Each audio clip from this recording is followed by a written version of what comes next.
going on here? This is not great. We're gonna try to. I'm gonna try to hide this. Hold on. Let's see what we can do here. Okay. Better? Yeah, better. Hi, everybody's here. Cool. Refresh. Yay, Simmer Jamie. Yay. Is this live? Yes, it is. Hi, it's live. Yes, first time chat. Hi. It's live right now. Yes. Yay, off TikTok. Yay, gang's all here. Yay. Hello. Every day more people show up. Yay, joined off TikTok. Yay. Cool. Exciting. So while everybody filters in, I'm going to prep some stuff for us to talk about today. Oh, the newspaper. I don't have a newspaper. What's a newspaper? When I bought my house, though, there was a fire. Okay.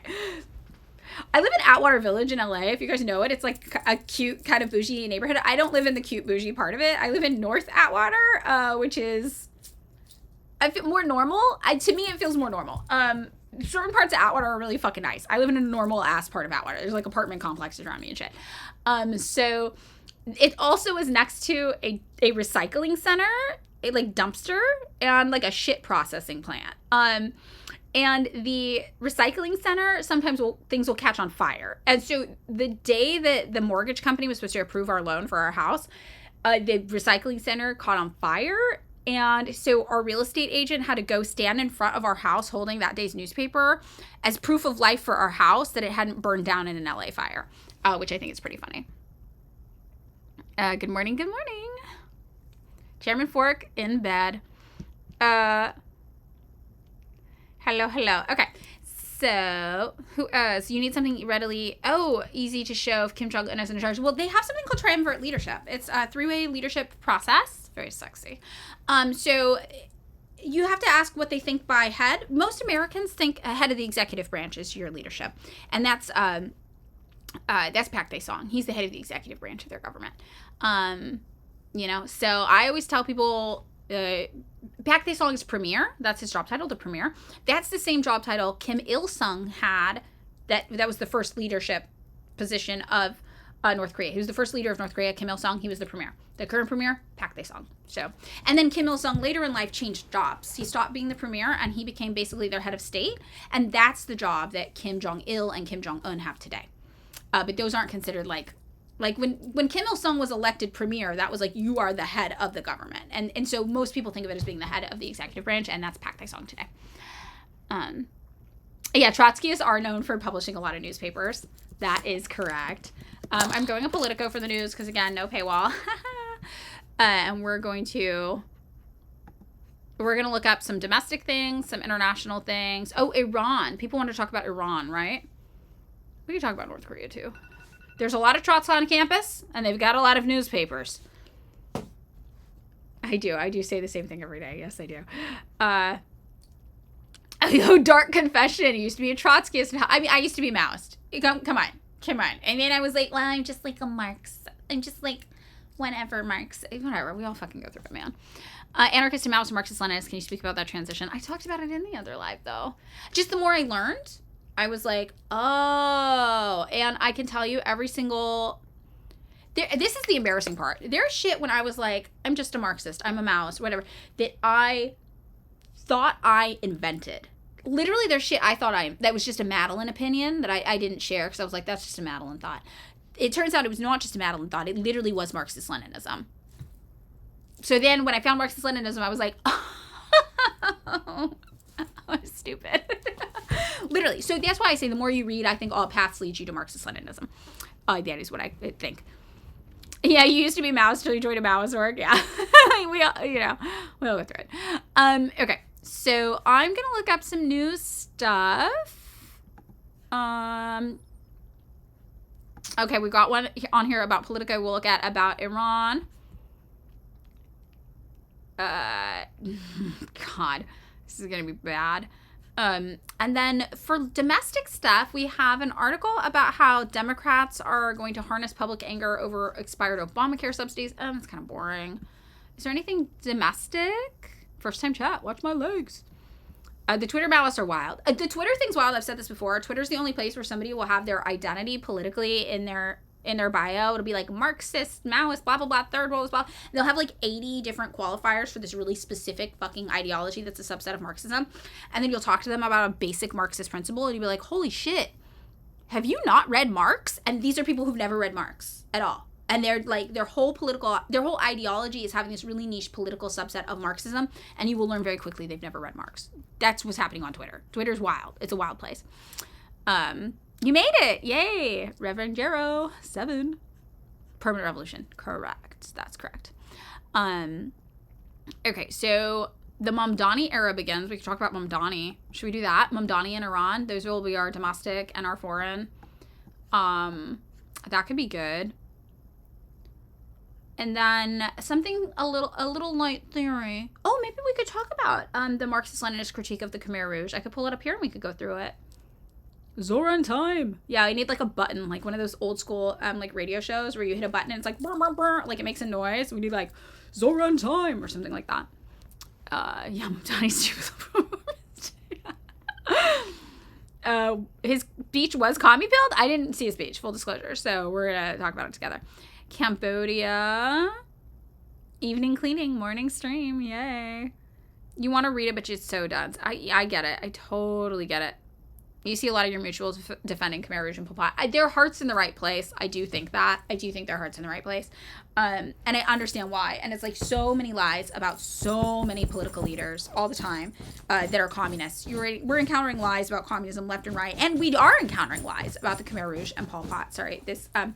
My great-great-aunt made this pillow of a cat, and then Bobby's cat Zay likes to sleep on it, so it's covered in cat hair, and I'm very allergic, so I'm trying to like dust it off, but that's not helping anything. I realize this is why my allergies are so bad, but it's cute that the cat is on the cat pillow. So hydrate. Oh god, I have this cup. Hydrate. Oh my god, I saw it. Okay.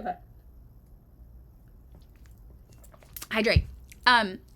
So I think their heart's in the right place, and we do hear lies about Khmer Rouge and Pol Pot, but it's still not good. Yeah, I love Lady Izdihar. Izdihar, sorry. Yeah, so good. Okay, so we'll do Mamdani. We'll do Iran. I want to start with Iran because I'm not ever excited to talk about Mamdani. Full disclosure. These cups were my grandma's from the 70s. So that's cool that you have the same cups. Somebody else said they did too. They must have been like cheap, easy to find cups in the 1970s or something. My grandma was not a wealthy woman. She was a PE teacher. So, okay. What should we talk about that Marxist-Leninist article about vanguardism and Pol Pot and the Khmer Rouge? Would that be interesting? We're going to be divided about Mamdani in the chat. And you guys will know right out of the gate, my position is that I don't think that guy's a socialist, but I think there's something really promising about the fact that other people think he's a socialist and they still supported him. So I'm like, we can work with that. We can work with that energy. We can take that energy. There's something we can do with that. It's my position going into it, but all opinions about Mamdani welcome in the chat. Okay, so, and Mamdani's wife she's a very beautiful woman. I think we all know. Okay. I'm dying, chat. All right. Yeah. So he's a social democrat. Exactly. He's not even, the people that they call democratic socialists here, social democrats in the United States. They're actually social democrats. We don't even have like democratic socialists, I don't think, here. I'm trying to think if there actually are democratic socialists here. If they are, they wouldn't be running on the Democratic Party ticket. They'd be third party. Maybe the Green Party is like our democratic socialists. Because the Green Party platform, if you look at it, it is very anti-capitalist. It is socialist without saying socialism. I think the DSA are social democrats. I think they are social democrats. I also think the DSA, I know hardcore Marxists organize in the DSA because it's the only thing near them. So the DSA has a wide breadth of different political opinions. They don't have democratic centralism. So you can exist in the DSA and have so many different political opinions. So it's like a big kind of, it's not an umbrella org because there aren't smaller orgs under it, but it's almost like an umbrella org because there's so many smaller different types of caucuses under it. Yeah, I like Jill Stein. I don't like Butch Ware. Butch Ware is real weird about China. Yeah, you can't have democratic socialism in a country that runs global imperialist capitalist system. Yes, exactly. I know the stake doesn't exist. You are correct. I think the Green Party is the closest we have to democratic socialists, though, because they do want to dismantle capitalism and imperialism, but they like their ideology is very revolutionary, right, in a lot of ways. But they are not explicitly like a Marxist-Leninist, or they're not explicitly Marxist org, but many Marxists do support them, right? Like Revolutionary Blackout Network supports them, and I like Revolutionary Blackout Network, and that's their go-to when talking about electoralism, and I understand their reasons for that, if that makes sense. So Dems calling themselves Dem Soaks, yeah. Where do you live? Buckfast Supernova, where are you again? The UK Greens, okay, yeah. Butchware's weird about China. Real weird about China. Does the Green Party do anything outside of electoralism? Yes. So I'm not a Green Party person, full disclosure, but Peace and Freedom out here in California does a lot of coalition stuff with Green Party, and sometimes Green Party will run their candidates on Peace and Freedom. So I like them. I like the Peace and Freedom people, even though that's not my shtick. So that's kind of my personal bias coming into it, just so you guys are aware of that. So the Green Party, they are very active. Jill Stein, I first heard about Jill Stein basically as a child, because Jill Stein is like a Harvard educated PhD, right? And she started to realize, I think in the late 90s, maybe the early 2000s, that there were some coal companies that were going unregulated and basically like destroying the health of entire communities around them. And they were like these big 5 coal companies. And she published all these papers about it, like, hey, we're letting corporations kill Americans. Corporations are killing Americans. Corporations are killing Americans. And nobody really did anything about it.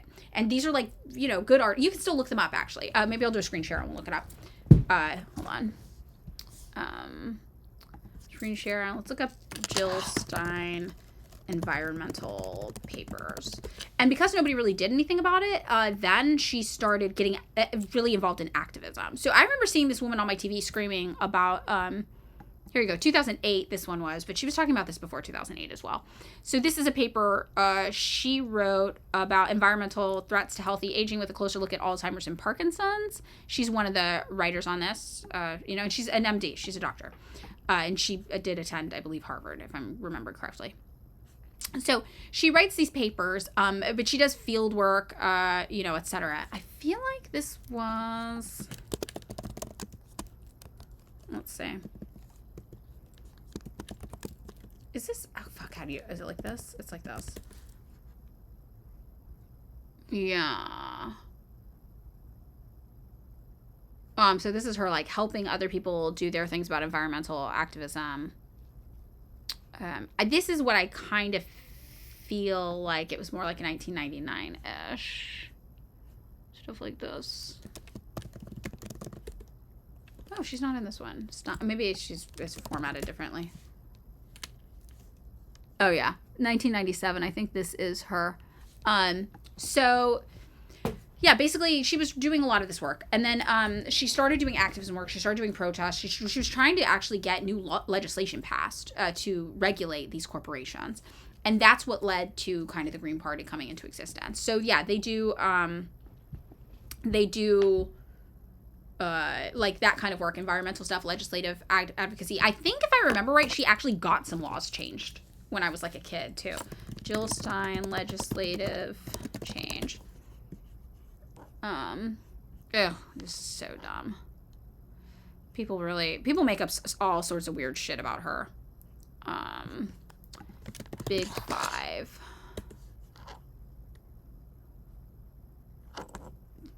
God, Google is like useless. You guys notice this? It's like you can't find anything you want on Google. Big 5 corporations. This is so hard because this is like something that was like in the news when I was a kid.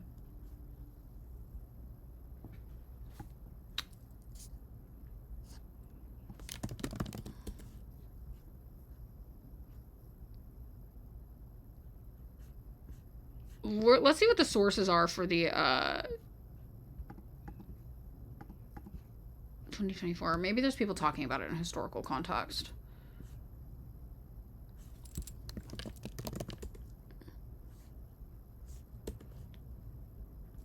Okay, no. I don't know. This is like hard. It's hard to find this stuff out, which is wild. But yeah, she hard to find while doing this, but she published a bunch of environmental papers, and that's how I first heard about her as a kid. Is she was doing these protests against these 5 coal companies in particular. So that's what was going on there, and that's where the Green Party came from. So she is an eco-socialist. So it's a not explicitly Marxist form of socialism, but it is anti-capitalist, and it is eco kind of based. She didn't even want to run last year. Yeah, she didn't. And she's not the only presidential candidate they've ever had. And she also she's very involved in protest work. It's kind of a meme in left-wing circles. Like everybody just runs into Jill Stein everywhere. They meet her because she's old as shit. Like, sorry, not to be fucking disrespectful, but this woman's in her fucking 70s and she's still out at actions like every other week. It's wild how involved this woman is, and she's always been like that. That's the thing that pisses me off is I'm like, look, I don't have the same politics necessarily as Jill Stein, but that woman's a real one. Like, she's a fucking real one, and I will defend that. You know. Chinese deep sea KI, nice. Angela Davis was a really important pivotal part for me getting radicalized personally. Yeah. I understand why people are skeptical of Angela Davis. I understand, especially Black Marxist critiques of Angela Davis today.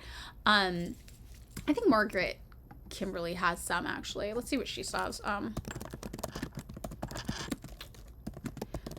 really upset I can't find any of that stuff about Jill Stein. I wonder if it's on our Wikipedia. Okay, so this is Black Agenda Report. I love Black Agenda Report. They're great. Margaret Kimberly is the author of this piece. She's a Black woman who is a Marxist, So she actually, you can follow her on Twitter. Also, she's a great Twitter. So she talks about this here, and she kind of talks about Angela Davis as a cautionary tale. And she says, there are very few true revolutionaries. Allowing ourselves to pretend that Angela Davis is among them is a grave mistake. And if you know anything about the history of Angela Davis and CPUSA versus the Black Panther Party, you will understand that there's a precedent for this. Definitely. The Black Panther Party, they were more explicitly Marxist-Leninist, first of all. Angela Davis was not. And because Angela Davis was my entry point to radicalization, that's how I ended up falling into this kind of generic Marxist camp of political ideology, because I literally joined the org Angela Davis was with. I did, critical resistance work under Angela Davis. Like, that was her prison abolition group in the Bay Area. Like, so Angela Davis was a huge entry point to me. And you'll see I have like free Angela pins, stuff like that. But there was a distinct difference in her approach to Marxism and her ideology compared to Marxist-Leninists and the Black Panther Party in particular. And she did work with them. She did educational stuff with them.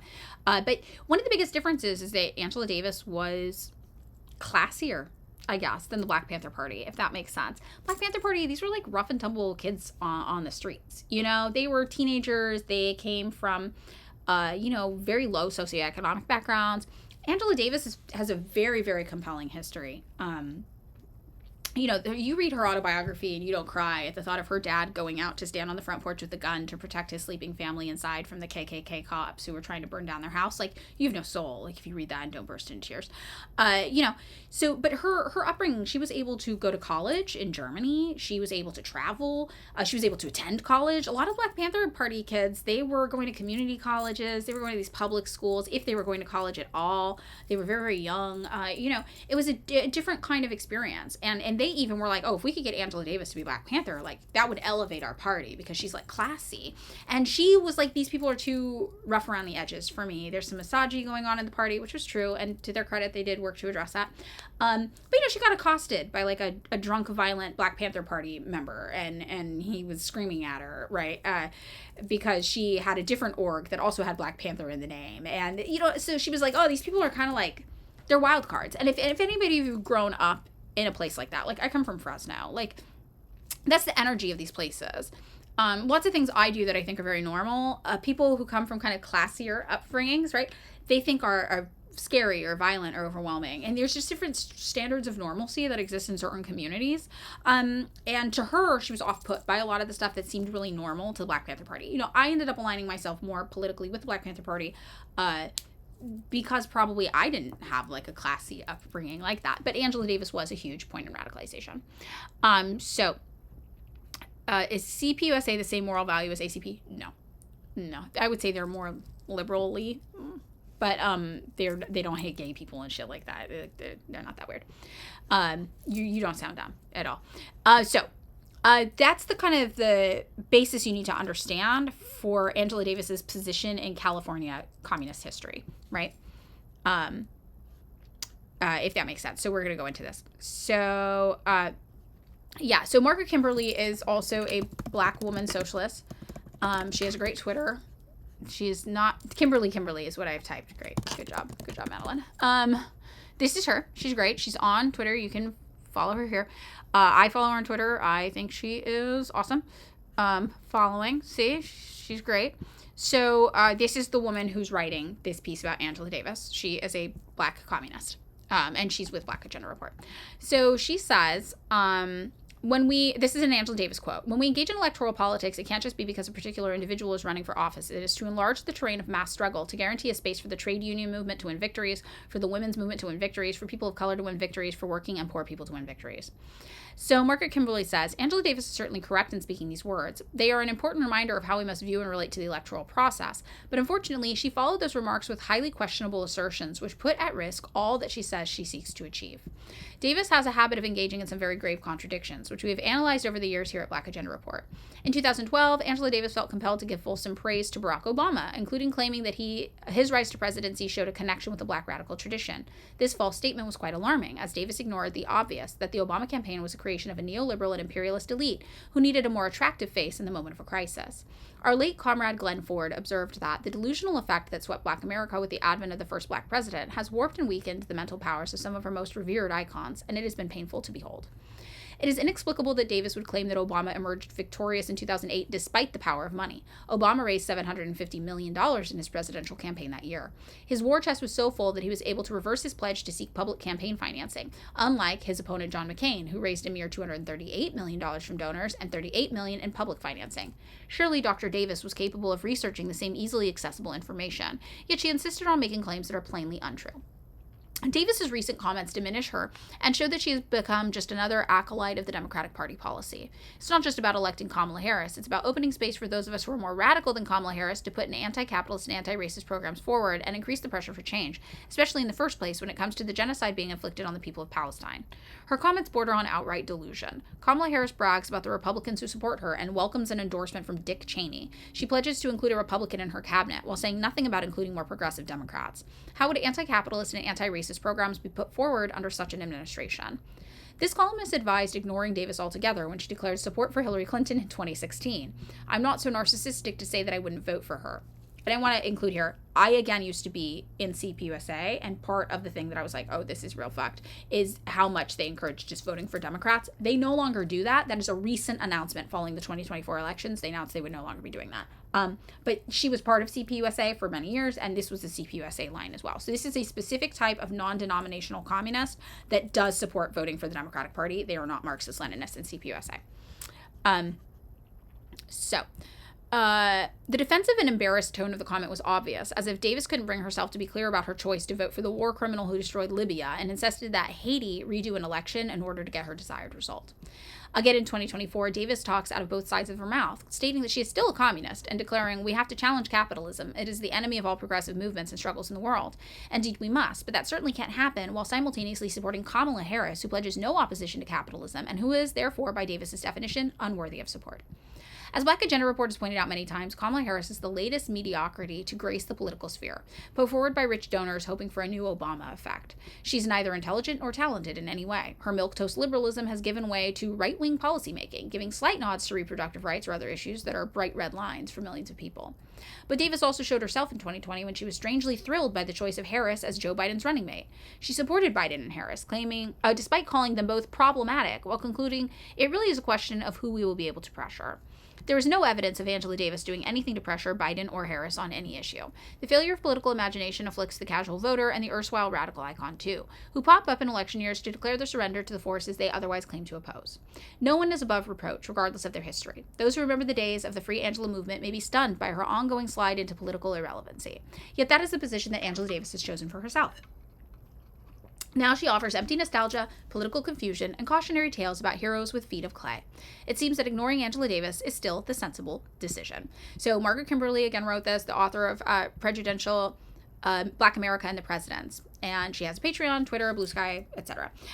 So I like Margaret Kimberly's work. And I am more inclined to trust Black radicals today on these positions than to lionize Black radicals of the past. As we all know, people do soften and change their political positions over time.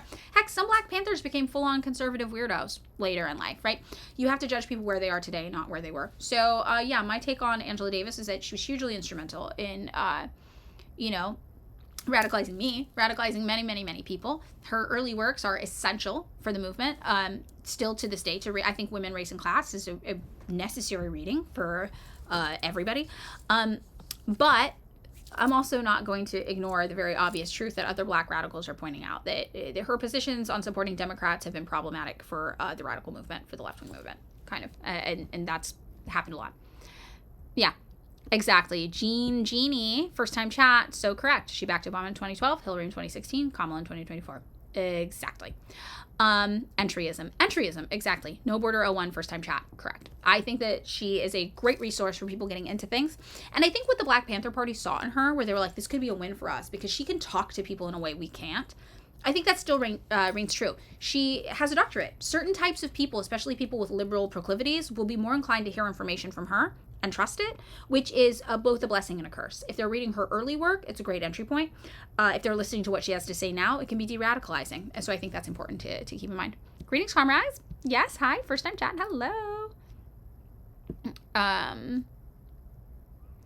Yeah, very, very interesting. So that is, I'm inclined to agree with that. Hold on. That's a little better. Sorry, super, super hazy. Yes. All right. So we're going to talk about Mamdani. I have not heard the speech. I'm not sure that I need to. Do you guys think I need to listen to the speech, or can we just read about it? I usually only consume things by reading about them. I don't like listening to videos ever.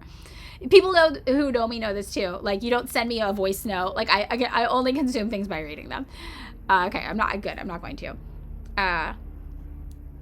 Aw, your Democratic mother-in-law got you the Angela Davis book. Yeah, I think it is good to read Angela Davis's work. I think her political analysis is strong. I think that the way she moves through the world is reflective of certain positions that many radicals today find disheartening. Right? Okay. So, ooh, got a new subscriber. Why do people blame me for the Democrats not winning? Correct. I have no idea. It's really, really funny. My favorite trend that emerged in 2024 when everybody decided I was the reason Democrats didn't win was all the Black radicals, though, making videos being like, when you watch a white communist get cooked for the same thing you've been low-key saying for years, and all of their faces were like, it was so funny. I was like, this is actually like the funniest thing. Those were really, really good. Okay. So, all right. We're going to talk about the Mamdani era begins. This article on Politico. He's officially been sworn in. There's a lot to talk about here. You guys know I am not a democratic socialist. I am a Marxist-Leninist. We have... Oh, this will be what our light theory is. We will talk about what Marx had to say about democratic socialism. Let's do that. Do you guys want to read the Marx thing, then talk about it? Or do you want to... Oh, we did it. Yay. Or do you guys want to... Oh, we got gifted subs. That's right. Yay. Thank you. Or do you guys want to do Mamdani first, Marx afterwards? Any opinions about that? So nice. Thank you guys for the gifted subs. That's so, so nice. Marx then talks. Okay, so that'll be good, like... It'll kind of be like the precursory, right? For us to get into it. We'll know. All right, what's going on? Marx first. Okay. You guys are correct. Let's see if it's in principles. It might be in principles. There's a reason I always recommend this to people starting out. No, what? It's all big commerce. Principles of Communism, 1847. Yes. I always recommend people read this first because I just really feel like it has everything in it. Let's see.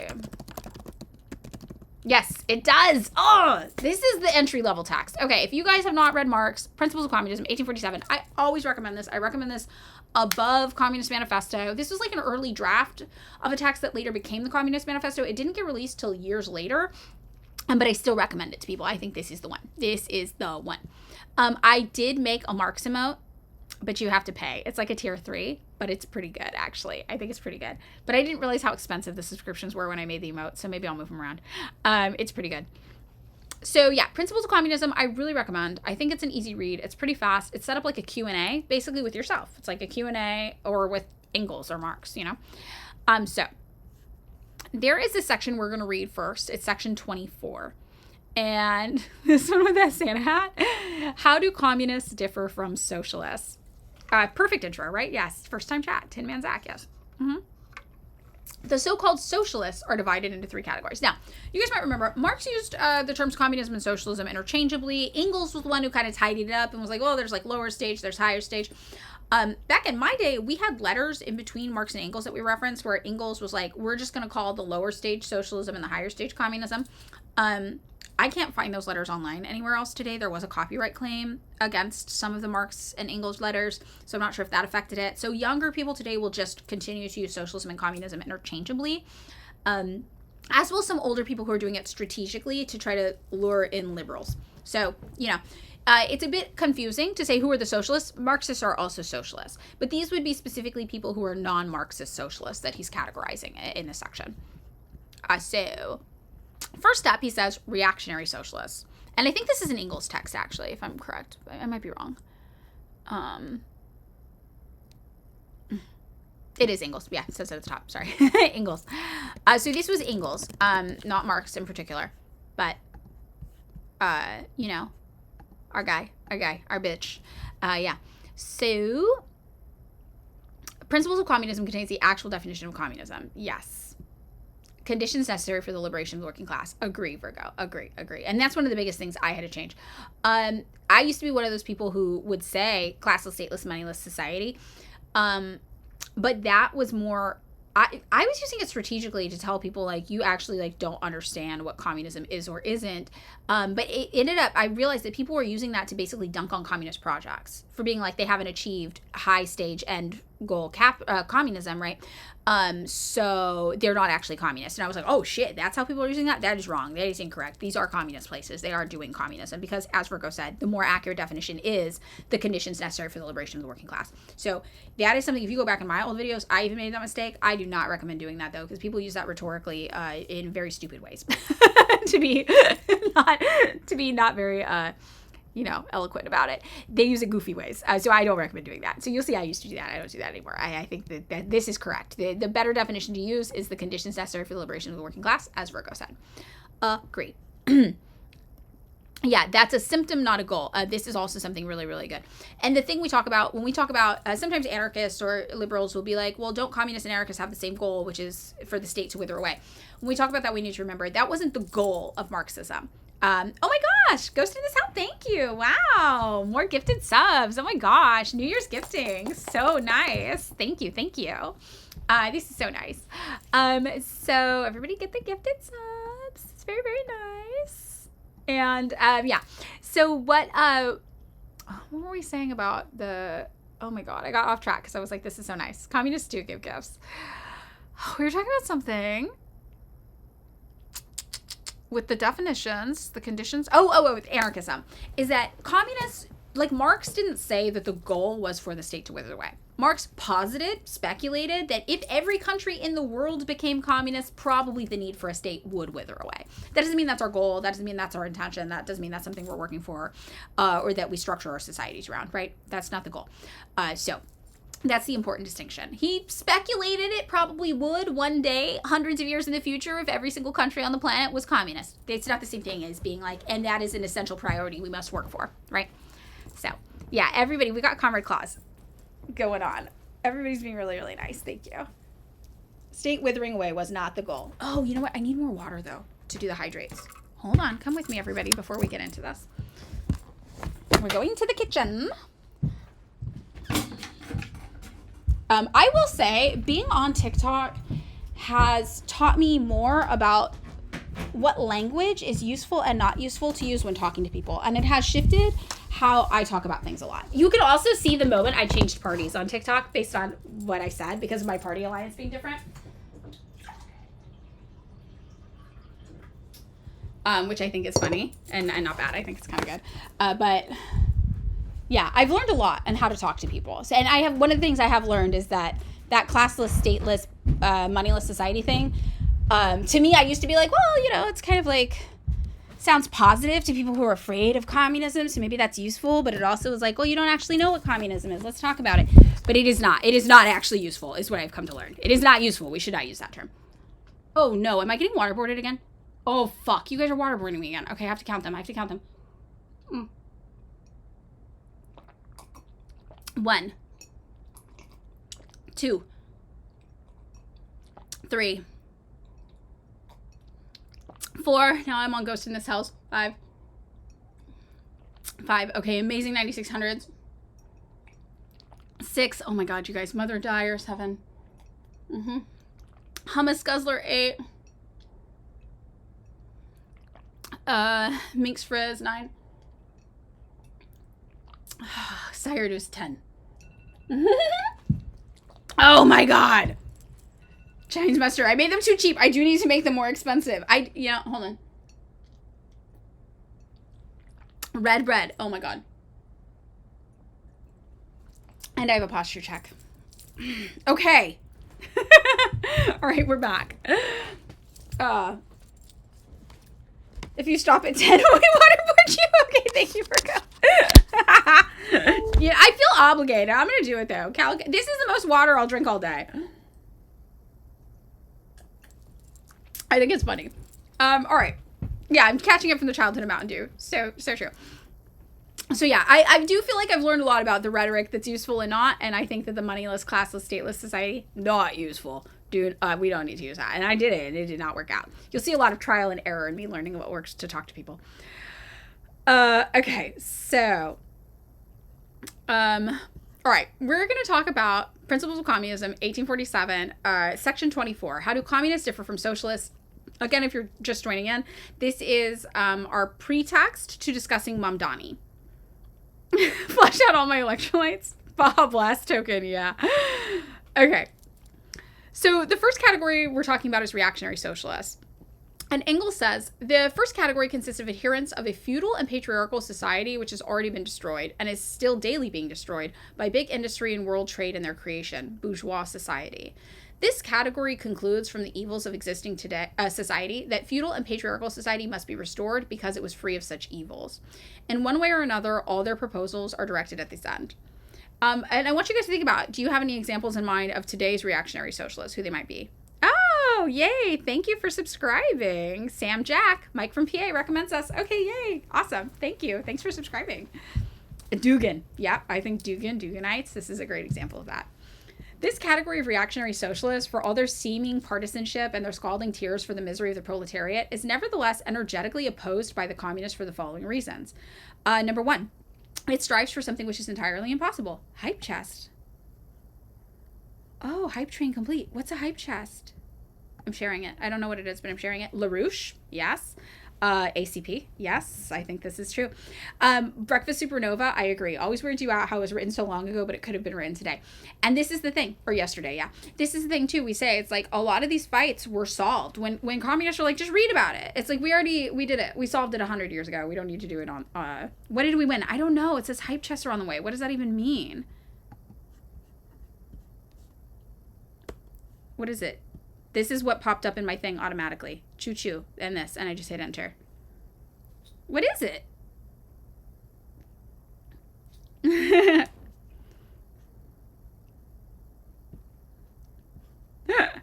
No, it's a Twitch term. Hype chest. Hype chest. I don't even know. I'm happy for it though. Okay, exciting.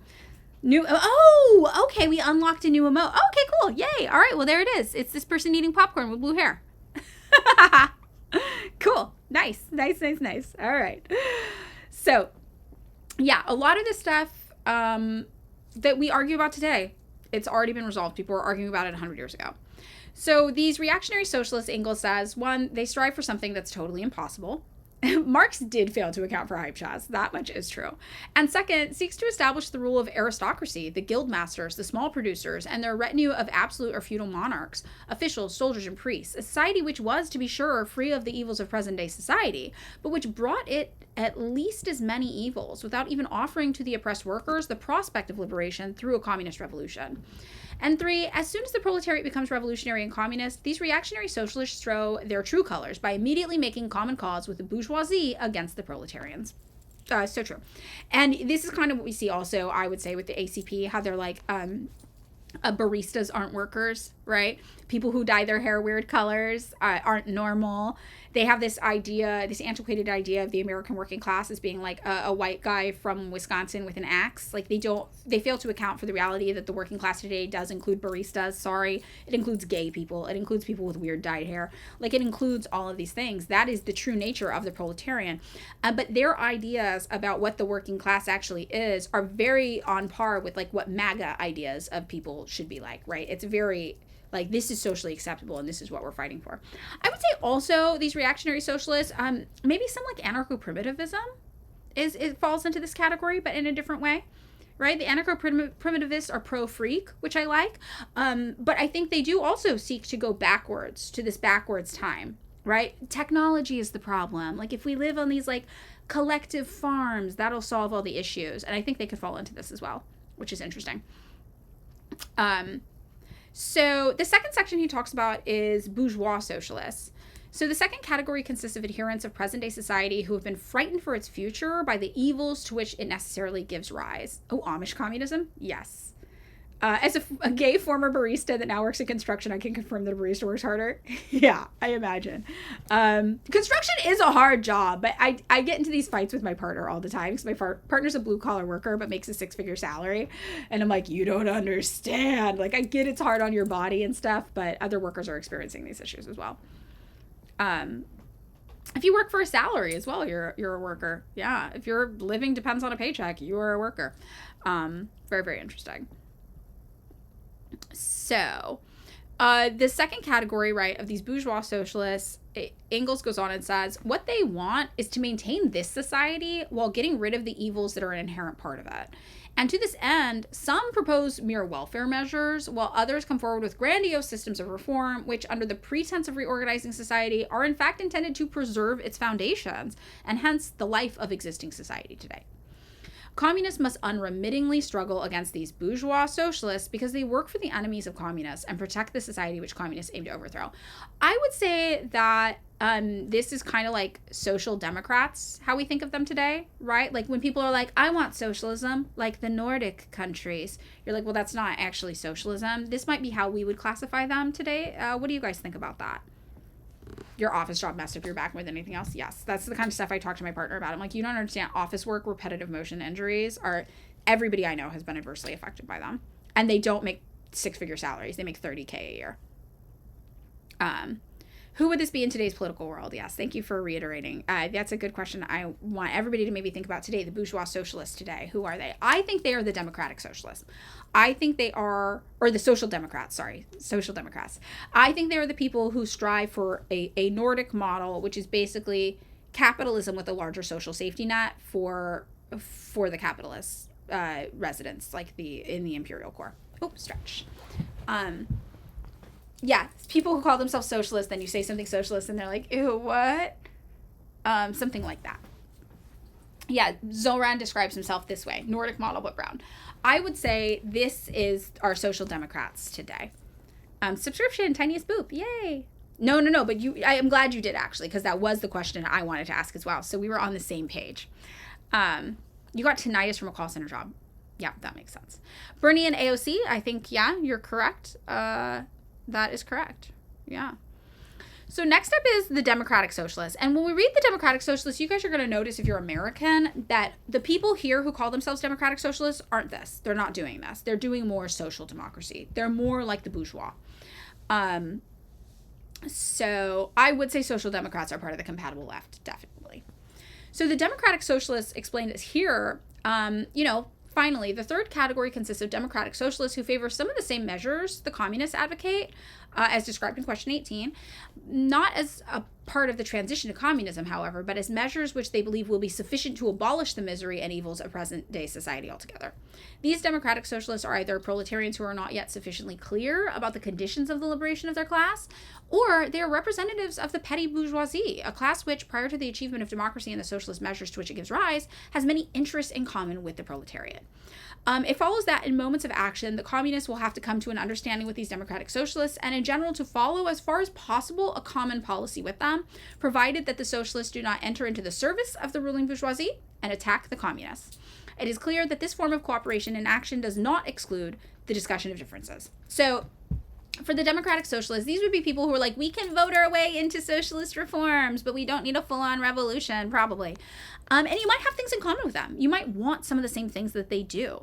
But you can work with them as long as you don't back down from what you actually want and the ways in which that differs from them, right? You got to stay steadfast and firm. Don't compromise your values, right? And also to make sure that they don't start attacking the communists. Now, one of the things about Mamdani, if we're going to talk about him, he falls either under a bourgeois socialist or a democratic socialist, probably, is that we saw that he pretty immediately started attacking communists, right? He started referring to Maduro and Chavez as dictators, right? So we saw him do that, and that's in service to the bourgeoisie, right?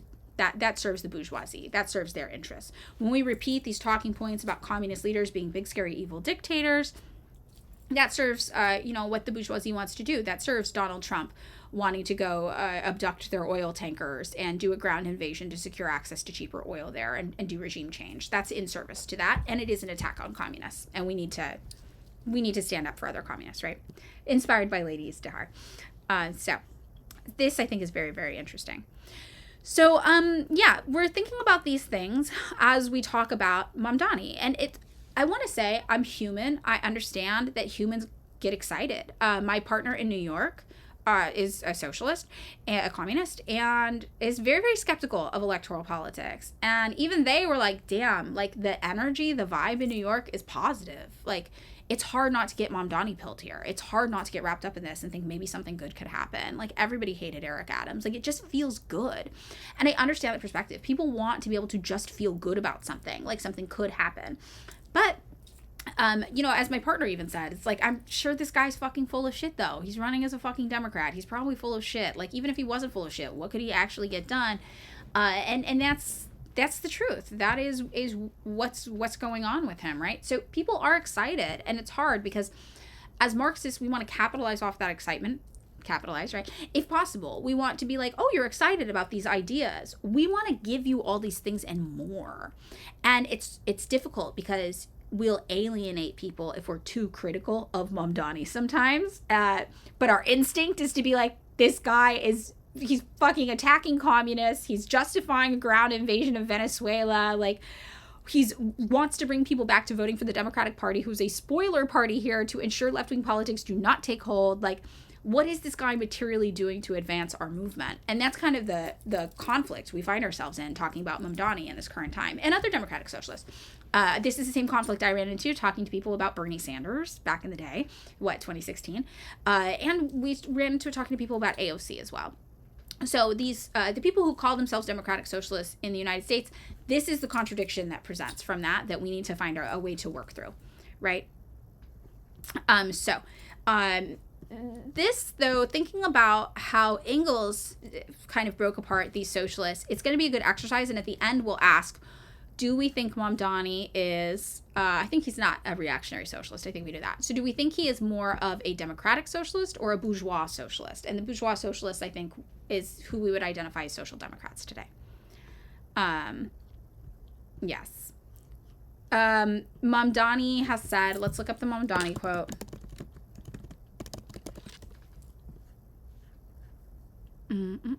He didn't condemn Maduro, but he did call him a dictator. Oh, here, Black Alliance for Peace. I like Black Alliance for Peace. Mamdani parrots CIA lies to justify sanctions and war against socialist Cuba and Venezuela. And this was written by the Bronx Anti-War Coalition. And Mamdani had claimed, here's the original source, going back in the Latin Times is where they say it.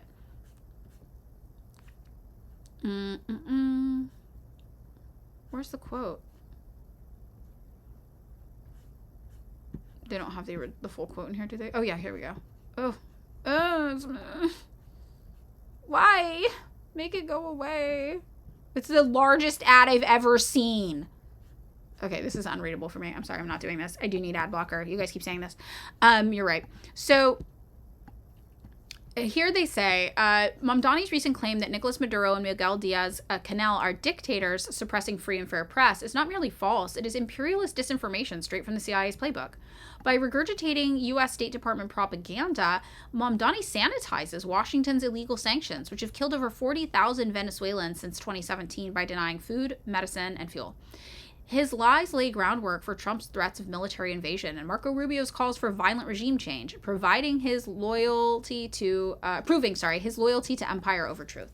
Mamdani's hypocrisy is glaring. He labels socialist leaders dictators while silent on the U.S. locking up political dissidents like Mumia Abu-Jamal, still in prison for resisting state terror, jailing migrants in cages, and bankrolling actual dictatorships like Saudi Arabia, Qatar, and Israel. I like the Israel's in quotes also. Big shout out to Black Alliance for Peace.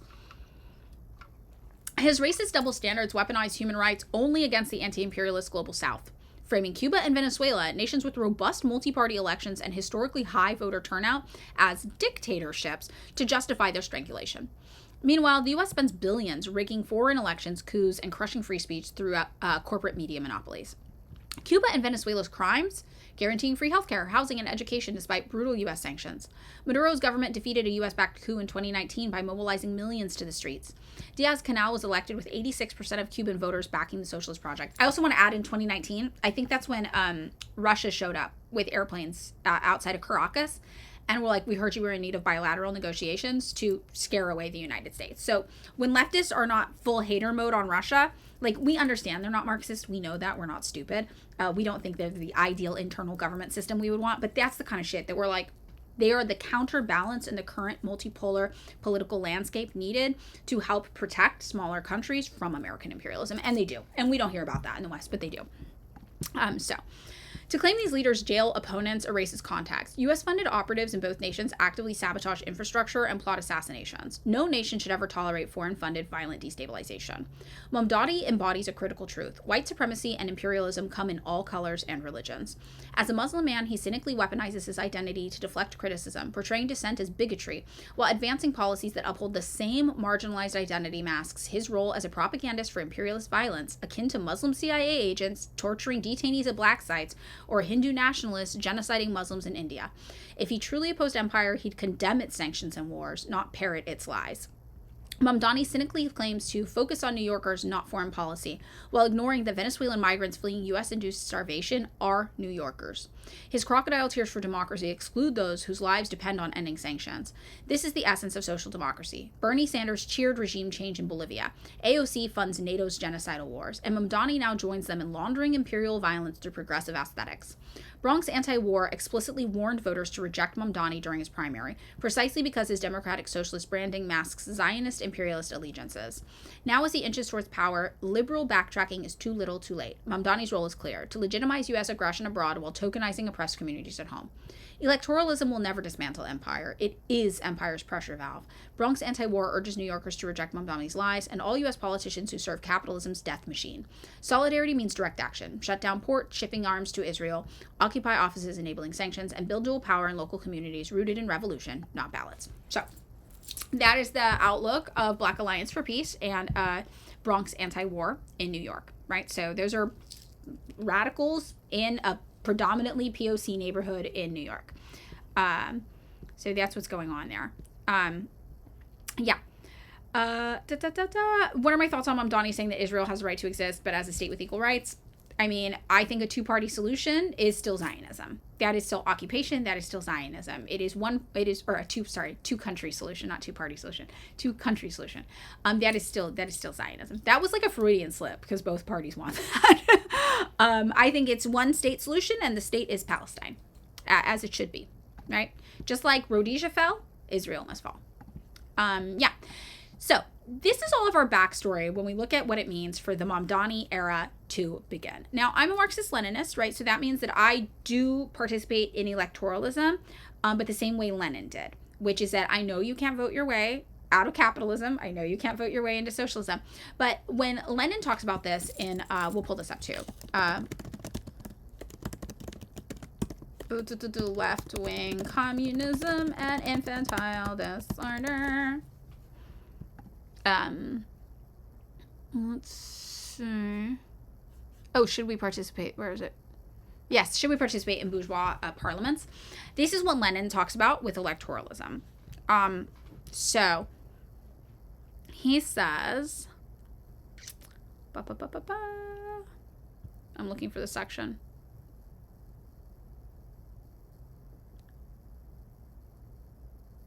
Sorry, we're searching.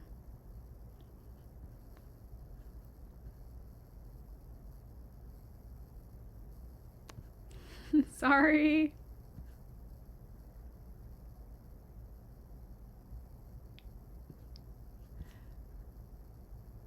Okay, here we go. Here's the section.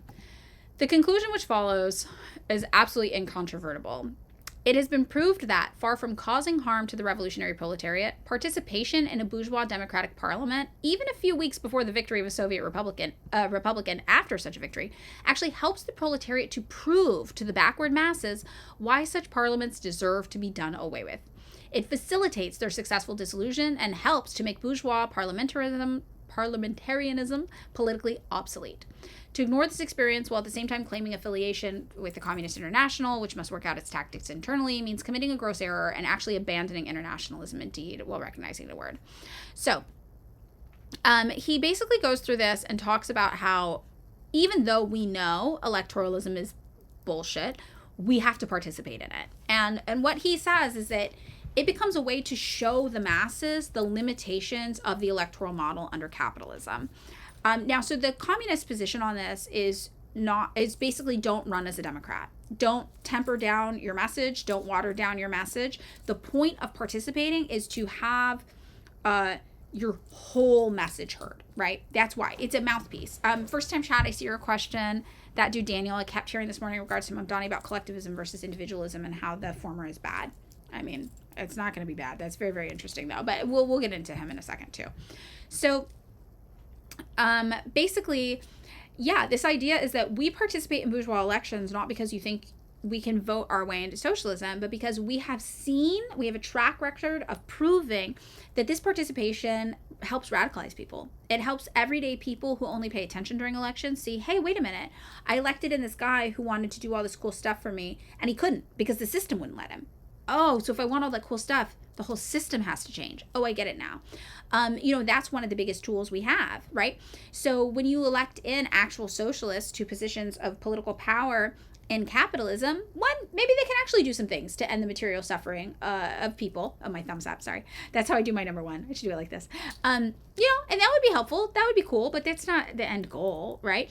And two, if they can't, you have an inside guy. You have somebody there who is going to be loud about the limitations of the system and why it's not going to work and what needs to change. And they have a platform now and an audience, and people are going to pay attention.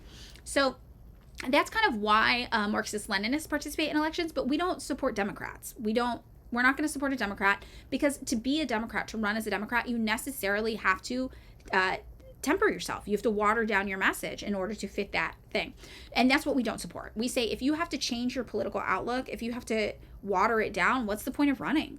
Right? So out here in California, you guys know I volunteer with Vote Socialist. Those are Marxist-Leninists running for office out here.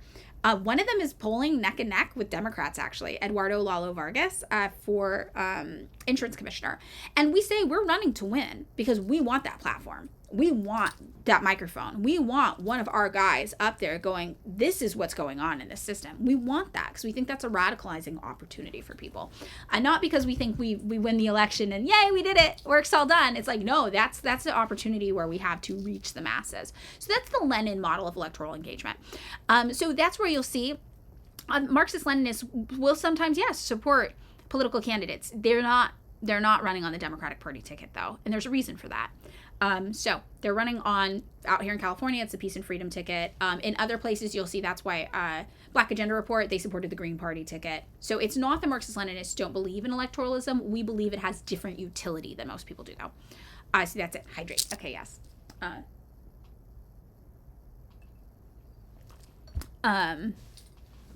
Yeah, the masses still believe in liberal democracy. You have to hold their hand while they go through the disillusionment phase. Exactly. So, with that in mind, where does that leave us on Mamdani? Well, we know he ran as a Democrat, right? We know he's calling communists dictators. But we also know people are human. And there are people in New York who are very excited about his win. And we also know that it's maybe an opportunity to reach the masses, the same way Bernie was. I've talked about this before. I know a lot of people who are radicalized by the failures of Bernie Sanders. Right? They saw Bernie's campaign. They're like, that all sounds good. I want that. And then they kind of realized Bernie Sanders wasn't materially able to offer anything of significance. Or, even if they thought he was the real deal, that the Democratic Party wouldn't let him win. So there's two different camps of people who still love Bernie and believe the Democratic Party fucked him over, which they did.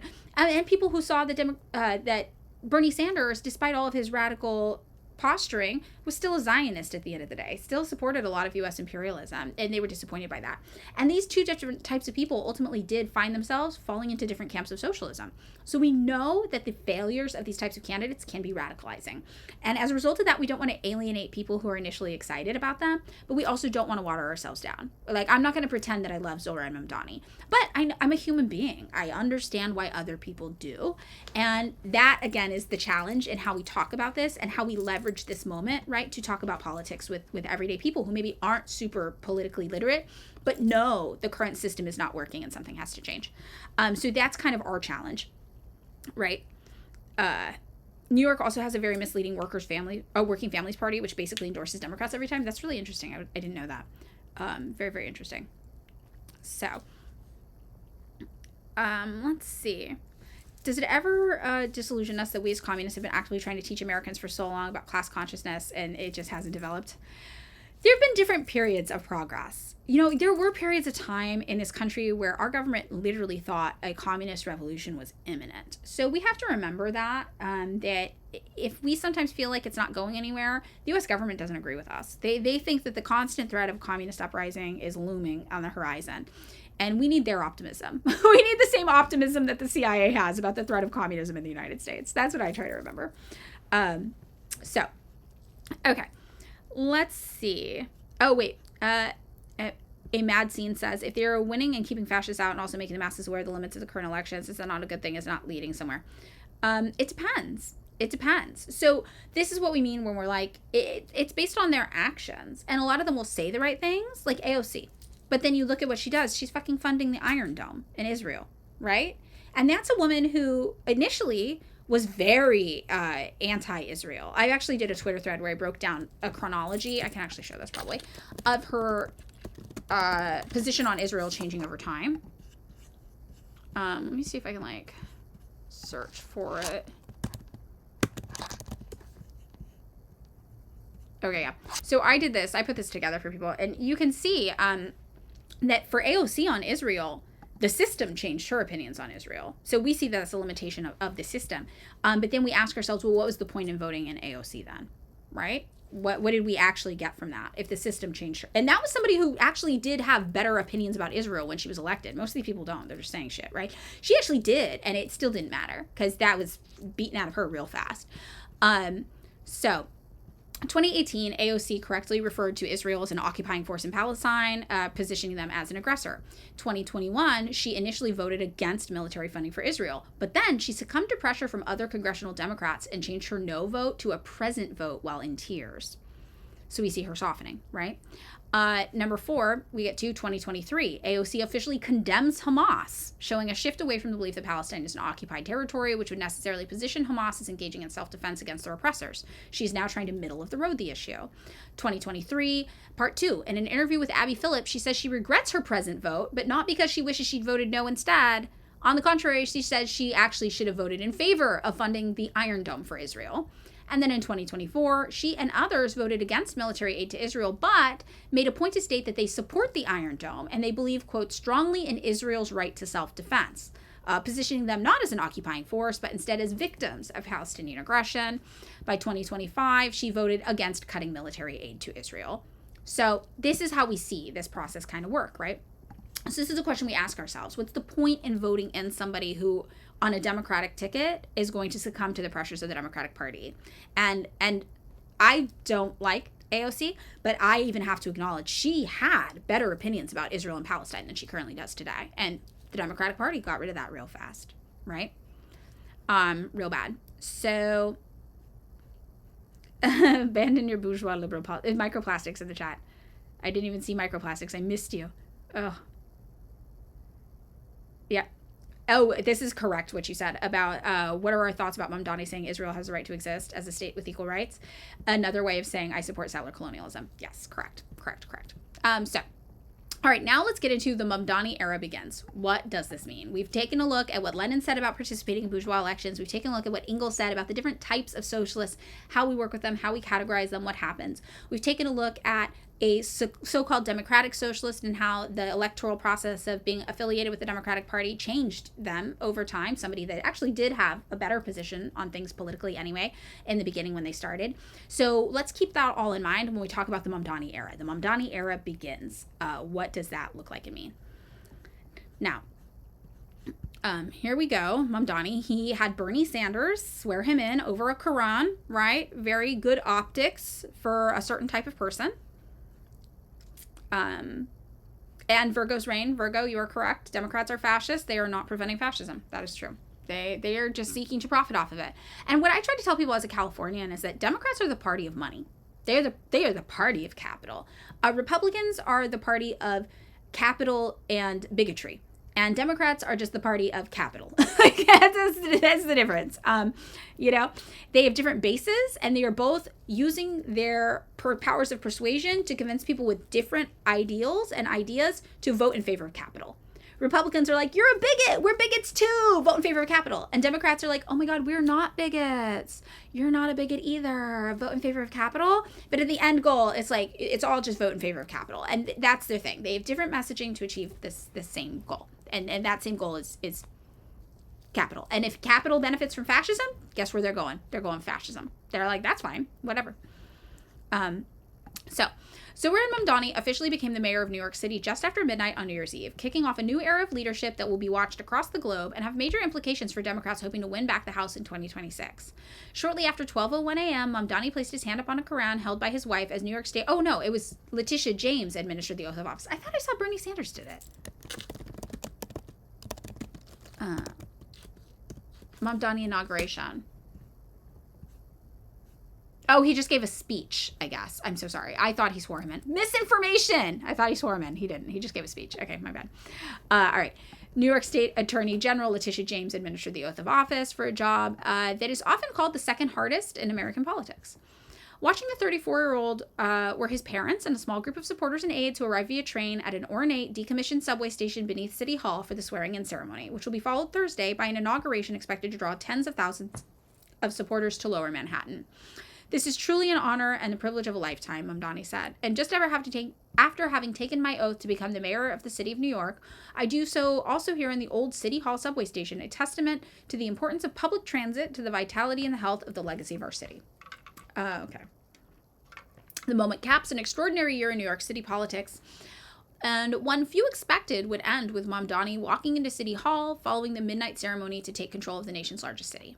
The Democratic Socialist campaigned on an ambitious, costly agenda that included universal free childcare and free buses, paid for in part by hiking the taxes on the wealthy and corporations. Now former Mayor Eric Adams incinerated his prospects to win a second term on a pyre of corruption from his inner circle and salvation from President Donald Trump. That allowed Mamdani to mount a historic campaign focused on affordability that energized young voters and triumphed over former Governor Andrew Cuomo, who had sought a comeback as a moderate Democrat after resigning from office in 2021 amid sexual harassment allegations he has long denied. Mamdani now takes the helm of a workforce topping 300,000 and faces pressing challenges in the form of budget negotiations, politicking in the state capitol for his major proposals, and the ever-present threat of federal immigration enforcement from Washington. The new mayor has been filling out his cabinet and took the opportunity during his swearing-in to name the new head of the city's Department of Transportation, Michael Flynn, who spent the prior 2 decades in various roles at New York State Transportation Agency. And that's it. That is the full article. I guess there was an inauguration that was separate from the swearing in.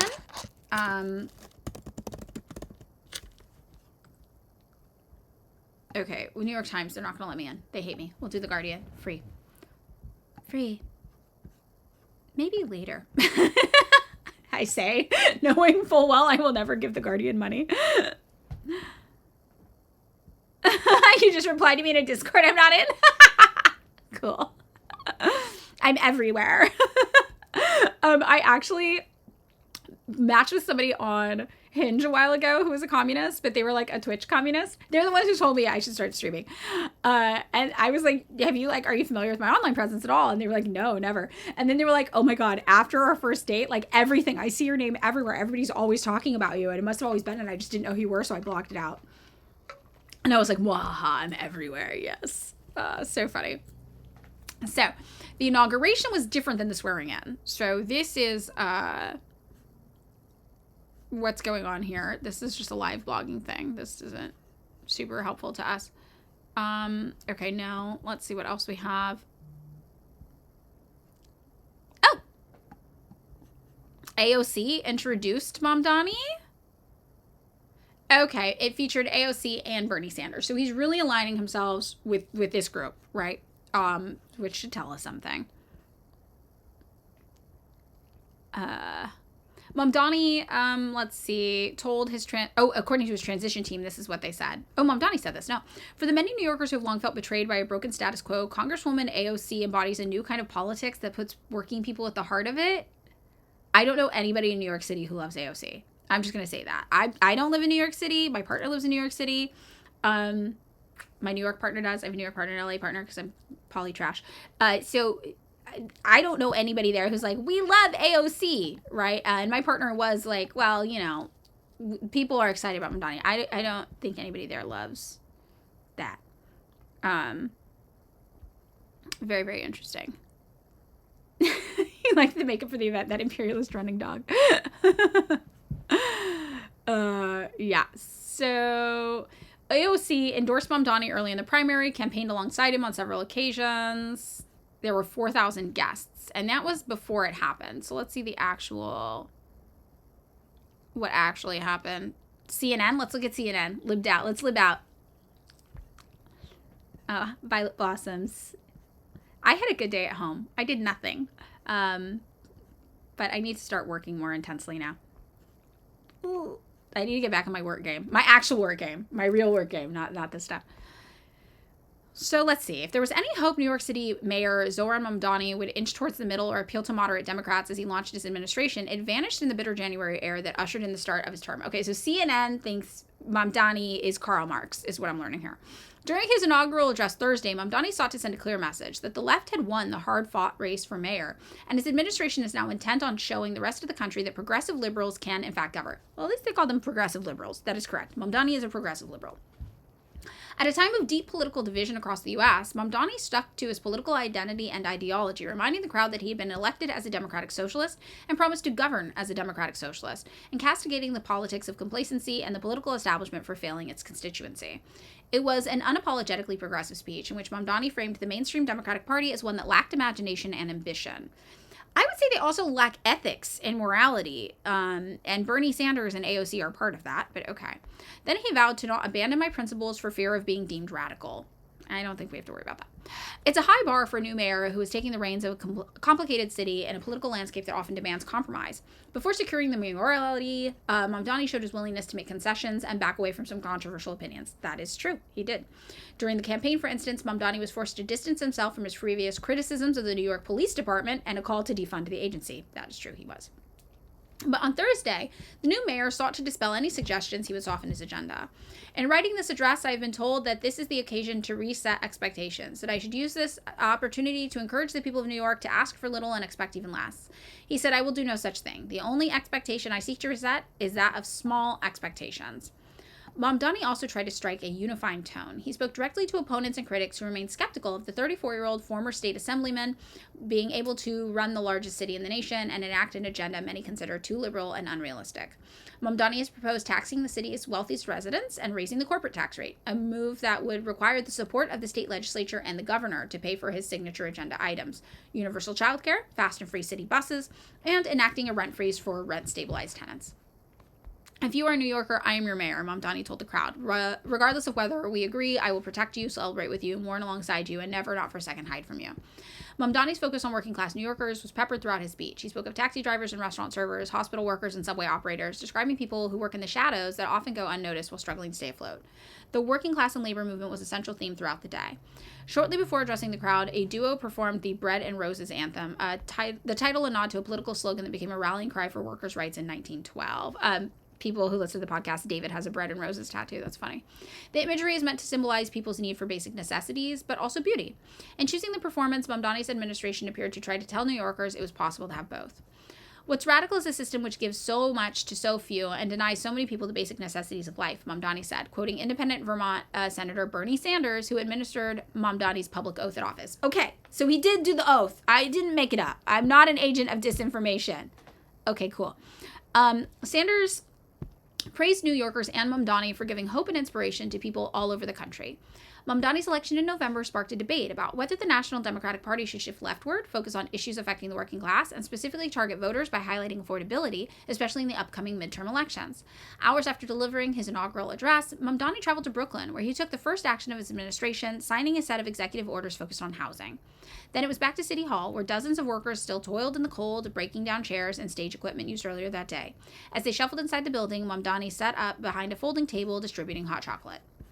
Okay, so this is it. What are some of our thoughts here? You have to go to work so you can afford capitalism. Oh, bye, Bethers.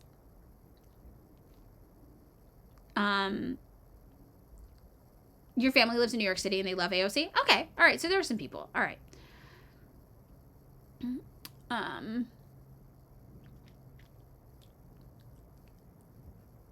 I can be trusted. So, my thoughts on this are optics, very strong. Optically, he is doing a democratic socialist thing. He's talking about workers. He's centering the working class. He's saying don't temper your expectations. Malrish, I'm new. I just started. I've been on Twitch like 2 weeks, if that. It's very small. We're getting it started. So you are not dumb. No. The only way I advertise it is that I do 30 minutes in the morning on TikTok live streaming, and then I'm like, jump on over to Twitch. So this is optically very, very strong.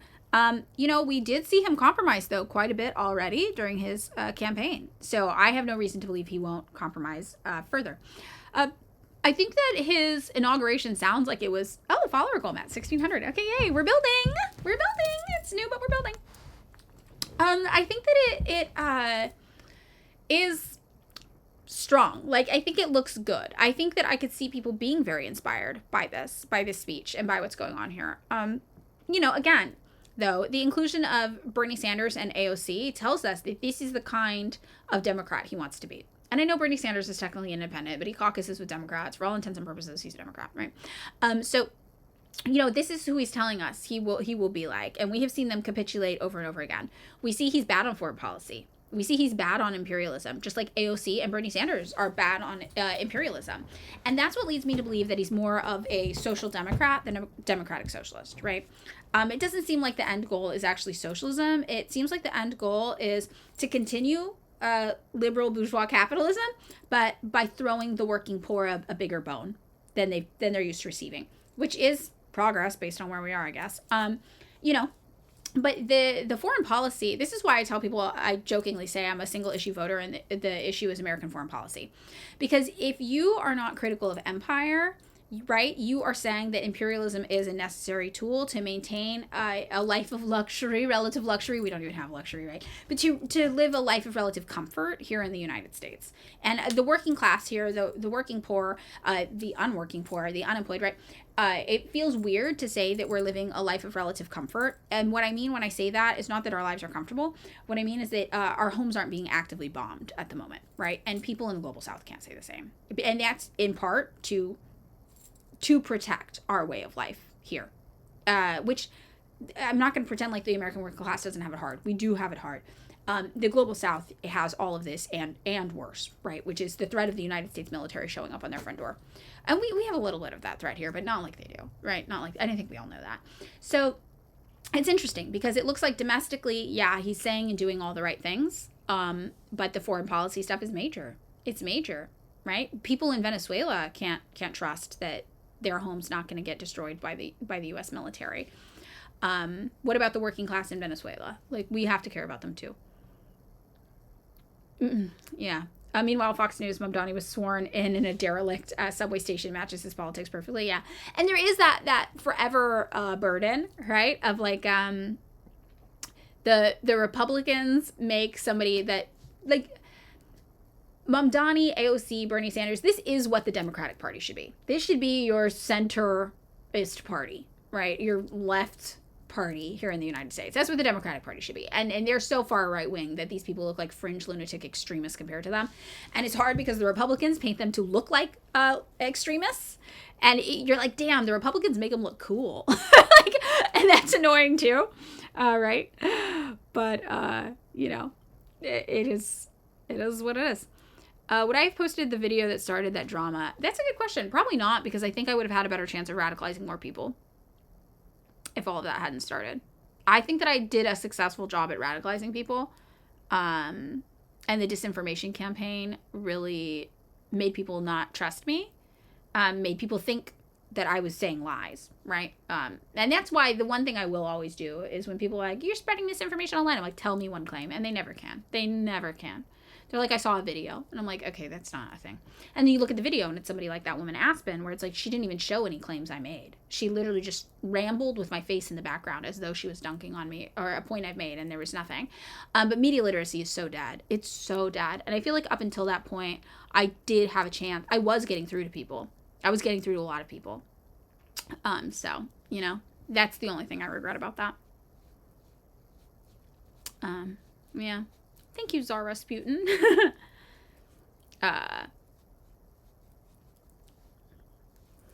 Let's see. How are you able to do so much? Having a huge TikTok following, podcast, being a party member, volunteering for Socialism, and now running live. Yeah, it's a lot. So I can actually show you my schedule. It's pretty funny. Hold on. Let me pull it up, but make sure I'm not showing anything that might violate someone else's privacy in the process. Hold on. All right, let me see if I can pull up my schedule for you guys.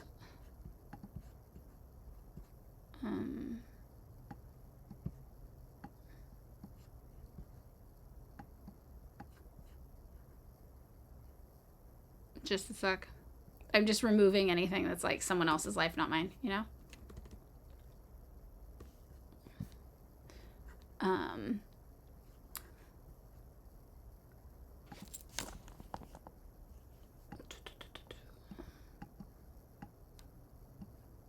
Hold, please, I'll show you.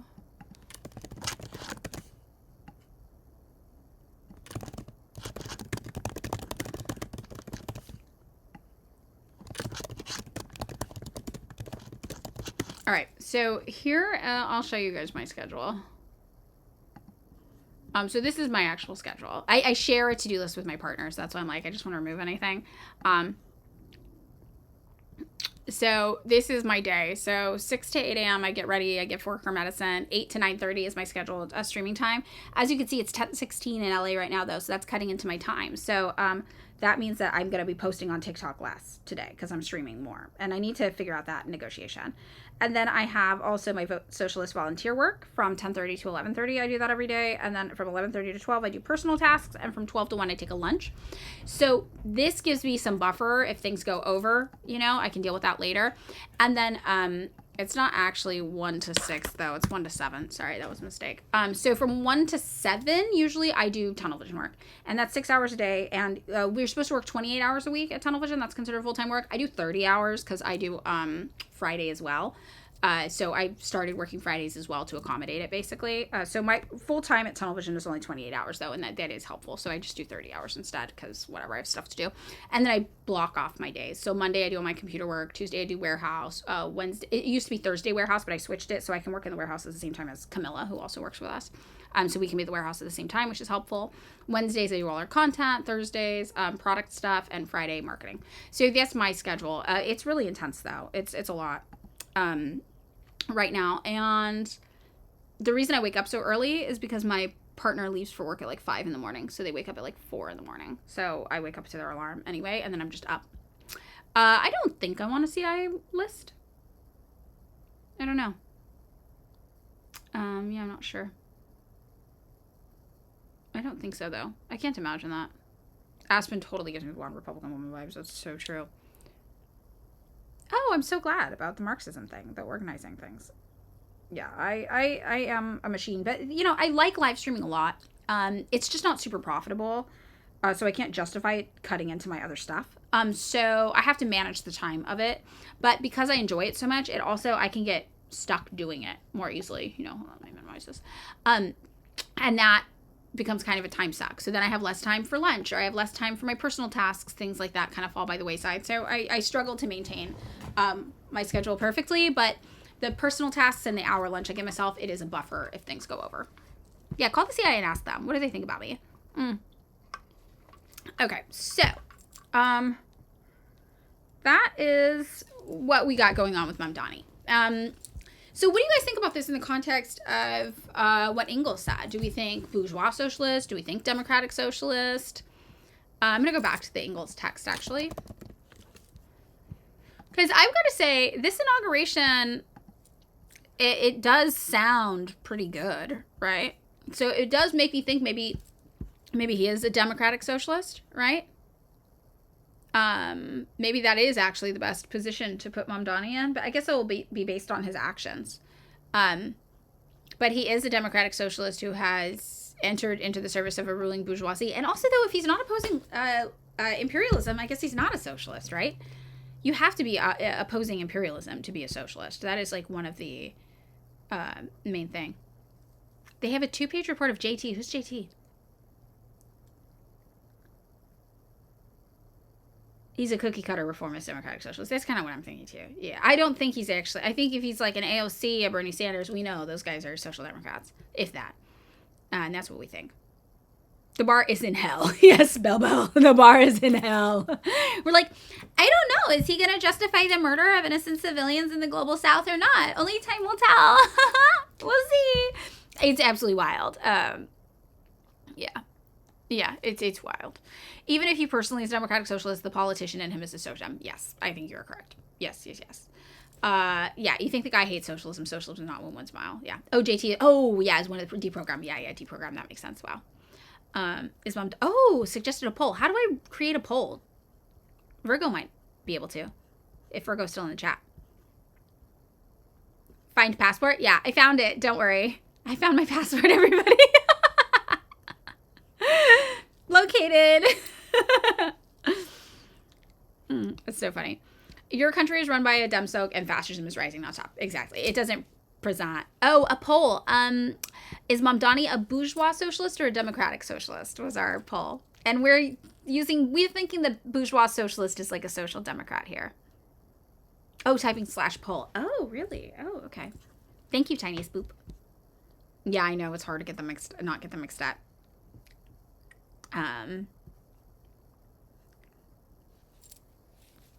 Yeah. And this is kind of the thing behind on the stream. We forgot. That's okay.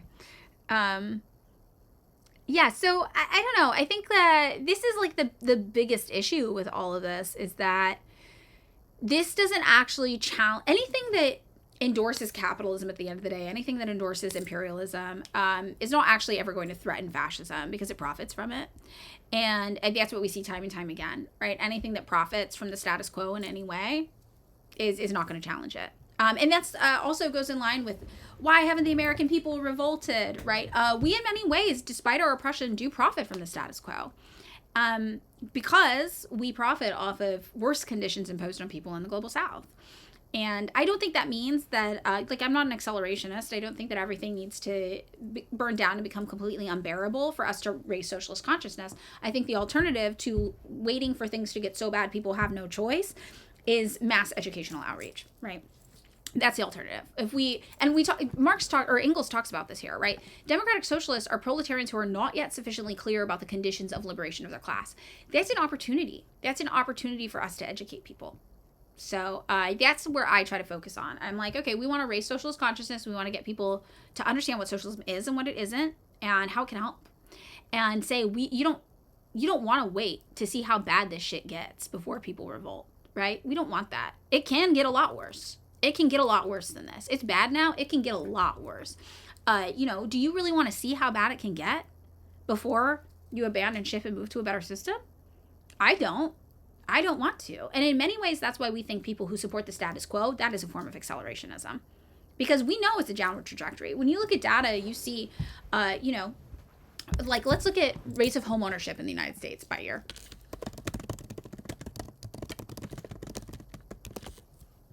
I imagine it's going down. That's up to 2016. It bounced up again, I guess, after maybe, let's see what these years are. It's on the decline again. You know, China has a 90% home ownership rate. For reference, that's too small for me to read. That's 2003. That doesn't help us. That's 2016. You know, it's getting harder out here. And it's like, how much harder do we want it to be? Here we go, 2024. How much more are we going to wait, right? I need a Statista account. I don't want to pay for anything. This was to 2020. Okay, so this is to 2020. This is a pretty good one. You know, we see it's been up. 2024, it's a little bit up. But it's like we had to experience all of this. This was the Great Recession when people were losing their homes. This was 2016 where it bottomed out. It's rebounding a little bit. But, like, how much lower are we going to wait for this to go before we decide that housing is a human right and it should be decommodified? You know? Reader mode? Oh, okay, thank you. Maybe you should move to China, Bell Bell. People love it. People love it. You know, like, and to me, that's the accelerationist position. Voting for Democrats, vote blue no matter who, that's an accelerationist position. Because it's like, you're going to let these people totally fucking destroy the economy, destroy the planet. And it's not going to last forever. It's inevitable that people are going to say they've had enough. How bad are you going to let things get before you decide it's enough? How much are you going to watch this shit burn down? You know? So dumb. Yeah, Mamdani, that was the poll winning. Yeah. It's ridiculous. It's like, do you believe this is urgent or not? I believe it's urgent. I believe shit's bad. I don't want more people to become homeless. It's like the rates of homelessness are going up too. Let's see that. In California, it's a shit show, I know.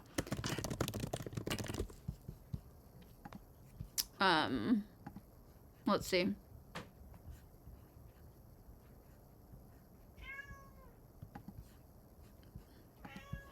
Hi, Sissy. Hi, Sissy. Oh, they're all too small. Hold on. I'm trying to find you guys good things.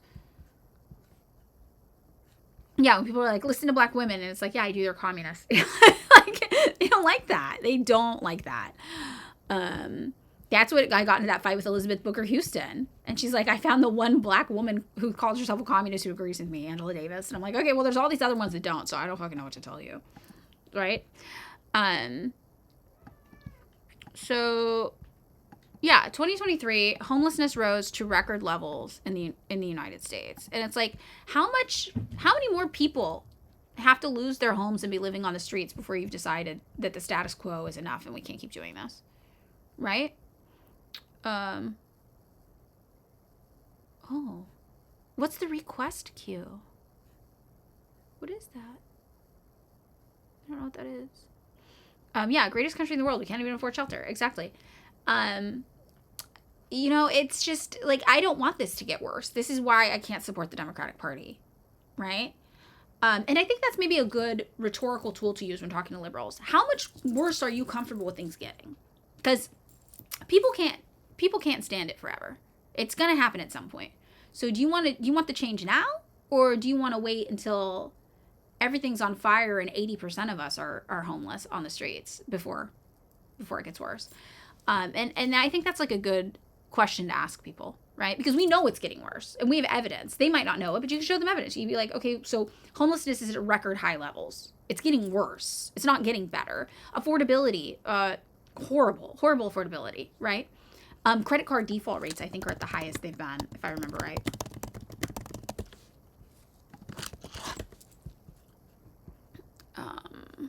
Household debt balances grow steadily. This is from the Fed. I want like a chart though to be able to show you guys more easily. It's like people are more in debt. They're becoming unhoused at higher rates. The only other time credit card delinquency rates were so high was during the Great Recession, right? you got paid today, your paycheck's already gone because everything's so expensive. Exactly. It's very frustrating. It's how much worse are we going to let it go? You know, I don't get it. Hydrate. Oh,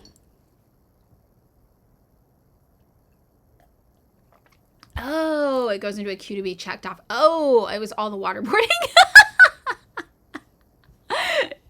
Hello, first time chat. Miriam Just. What was the poverty rate of China and the USSR before the revolutions? I mean, the life expectancy in Russia was 35. Poverty rate was probably like nearly universal. Kat's not in the room right now. She's very moody. I can't usually pick her up very easily. She's like, she has a disability, for anybody who doesn't know. My partner's cat has a disability that affects her back legs, so she gets a little skittish.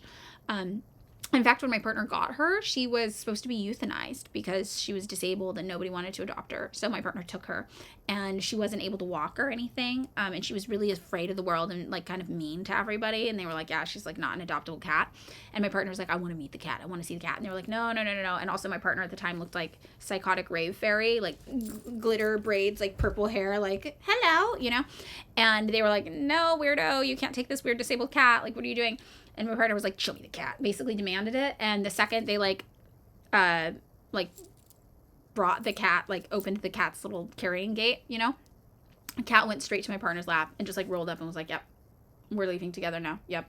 And this cat had like not liked anybody else, like been like super hostile to everybody else. So they're like a little bonded pair. And my partner managed to get her walking and got like her back legs working again. And now she can walk. She just can't jump super high and stuff like that. But she has pain in her back legs. So you can't always go and like pick her up. She gets very like, ah, like the only person who can do it is my partner, which is pretty cute. Oh, it's very sweet. Yeah. Yes, she's right to be moody. Totally. Okay, see, that's my alarm to start working on about socialist stuff, and I haven't even recorded TikTok videos yet. You went through medical bankruptcy in 2018, came back from it, paid your student loans in June, got hit with cancer in July. God, I'm so sorry. It's so horrible.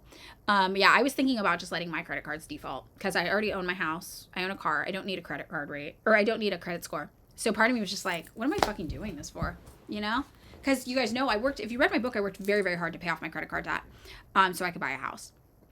And I was debt-free up until last year, and I had to put emergencies on my credit cards. And now I'm just like paying the interest every month, basically. It's a shit show. It's a hassle. And I'm like, maybe I'll just fucking default on them. Like, whatever. I don't need a credit score. I'm good, you know? So that's kind of what I was thinking.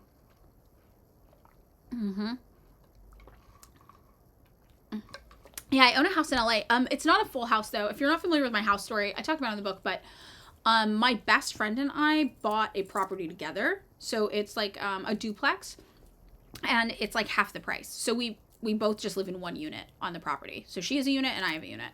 So it's way cheaper. So my house, my down payment, and I split it with my partner at the time, who's still part owner but doesn't live here anymore, my ex.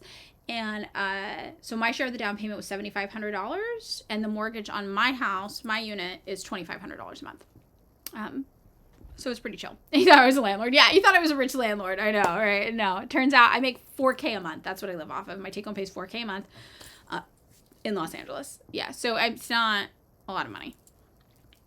You know, it's fine. It's the most money I've ever made in my life, but it's not. I'm not rich. You had to consolidate your debt 3 times. You can still barely afford anything. Yeah. I mean, for me, I'm just like, fuck it. What do I need a credit score for? Oh, China would be interesting to do. Yeah. Yeah. Yeah, there's a time you had $60K in credit card debt. Was not ideal. Yeah. Yeah. It's pretty brutal. Alan Moneybags Pendleton. Oh. Yeah. Is your partner's not American, I'm guessing? Don't your debts fall off every 7 years? They do, but only if you never talk to them again. So I would have to change my phone number and my email address, basically, and be like, I don't exist. And I've really been thinking about doing it. Just being like, I don't know. Bye. That's the advice I would give somebody else in my financial position right now. And so that's why I'm like, oh, I should just take it. Who fucking cares? You know? Yeah. Oh, you're British. Okay, yeah, that makes sense. Yeah. So interesting. So, all right. So the last thing, we did a little theory, we did a little domestic. The last thing we would talk about is Iran. And I think we should do it because I should probably get started on my other parts of my day. You guys see, my day is very, very blah, blah. 2,500, so 50% of my income, more than 50% because I bring home 4,000. But my partner pays half my mortgage now and they get equity. We have an equity agreement for my current partner. So everything they pay in, they get a share of the equity from the house. So I'm losing equity every month, but they're helping with the monthly payments. So that's fine. That's fair to me. And I do, if you know anything about me, I'm really into equity agreements. Our business runs on equity agreements. The house runs on equity agreements. It's like all equity agreements. And I think it's really cool. And so it minimizes the profit thing. Yeah. So, okay. Let's talk about Iran. Now, Trump warns Tehran that the U.S. is locked and loaded to support Iranian protesters. It's giving color revolution. Is everybody in the chat familiar with the history of American intervention in Iran, or should we do a brief overview? Equity and capital kind of same, kind of, yeah. Is there anybody who wants a brief overview of what the U.S. has meddled in Iran? You listen to the podcast when we came out? Cool. I'll do a brief refresh. Okay. So basically, Iran and the 1960s or 1970s, when was Mossadegh? I'm gonna look it up. 1950s. Okay. So in the 1950s, Iran elected a socialist to be prime minister, and he wanted to do a bunch of socialist stuff there. He wanted to, like nationalize oil, etc. The United States said absolutely not. And we overthrew Mossadegh. We did a regime change operation in Iran to get Mossadegh out of there, and we put in a U.S.-backed dictator there instead, who would do a bunch of trade deals and stuff that were favorable for us. In the 1970s, the people of Iran were like, that's enough, we've had enough, and they revolted to overthrow the U.S.-backed dictator. And if you're familiar with the Iranian hostage crisis, that came from this. Part of them, the people rising up to expel the Americans from their land, was them taking over an American embassy. And some American embassy workers were held hostage during this kind of hostage crisis. The movie Argo is about it. If you watch the movie Argo, it's fiction, but it's based on the CIA operation to extract those hostages from the Iran. Those weren't actually hostages they extracted. It was some other random people who had escaped and were in hiding. So then they were like, okay, we expelled the Americans. Oh, we need a new government. What kind of government do we want? And they ended up installing the Ayatollah to be the head of the government there because he was very, very popular with a lot of people. So it became a religious theocracy, their current government. And a lot of the measures that we see as being very repressive here in the West were actually, ways to retake their cultural identity and history. So when the U.S.-backed dictator had been in charge, for example, he made it illegal to wear traditional Iranian clothing. You had to wear Western clothes. So you'll see pictures being like, this is Iran in the 1960s, like before the Ayatollah. And it's like women in miniskirts. They were actually forced to dress that way against their will. The Iranian people were forced to wear Western clothing against their will. It was illegal to not wear Western clothing. So those pictures are actually... In my head, I'm the too woke friend, but I'm like, every time you look at like a picture of like an Iranian woman in the 1960s wearing a miniskirt, it's like, it's one step away from like sexual assault at that point. Like they were forcing these women to wear revealing clothing that they didn't want to wear because that was Western fashion. So it was really, really bad. So for the Ayatollah to come in and be like, okay, that's it. We're not wearing Western clothing anymore. Like we're wearing all our traditional clothing, whatever. You might have feelings about if that's oppressive or not based on your religion and your background. Right. But it was a reaction against the U.S. Western-backed dictator forcing those women to do that, forcing these people to dress like that. So you have to understand it as a reaction, regardless of if you agree with it or not. So I don't know if you guys remember on TikTok recently, maybe like 4 years ago, there was a movement of a lot of Iranian teenage girls who wanted to be able to dress Western and be Westernized again. And there was this like social media movement. It gave total CIA operation written all over it. But a lot of the older Iranian women were like, you don't know what you're asking for. Like, I understand you think it looks good. You want to live like Western teenage girls. You don't know what comes along with that. Basically, we do. We lived through it. It was bad. It was brutal. So that was kind of something that happened that was interesting on TikTok about that. So the current situation in Iran for Marxists, we know they don't currently have a Marxist leadership. They have a theocracy, right? But we understand that theocracy is a reaction against the West aggressively destabilizing their country for decades. right? And the U.S. having a dictator there. And so we understand it as a reaction against that. And we also understand that, like Russia, Iran provides a necessary anti-imperialist counterbalance to protect nearby countries from the influence of the United States in the region. So again, we know that Russia isn't Marxist, right? We know that. We know Iran's not Marxist. Those are not ideal countries. But on the global stage, the work they do to combat U.S. imperialism in the region is important. It is important work. And that might confuse you if you don't know a lot about Russia and Ukraine and the United States and all of that. So just put a pin in that if you're confused by that. I have 8 hours of podcast content that talks specifically about how the United States stole Ukraine and basically made it a vassal state of Western interests over a period of roughly 10 to 15 years.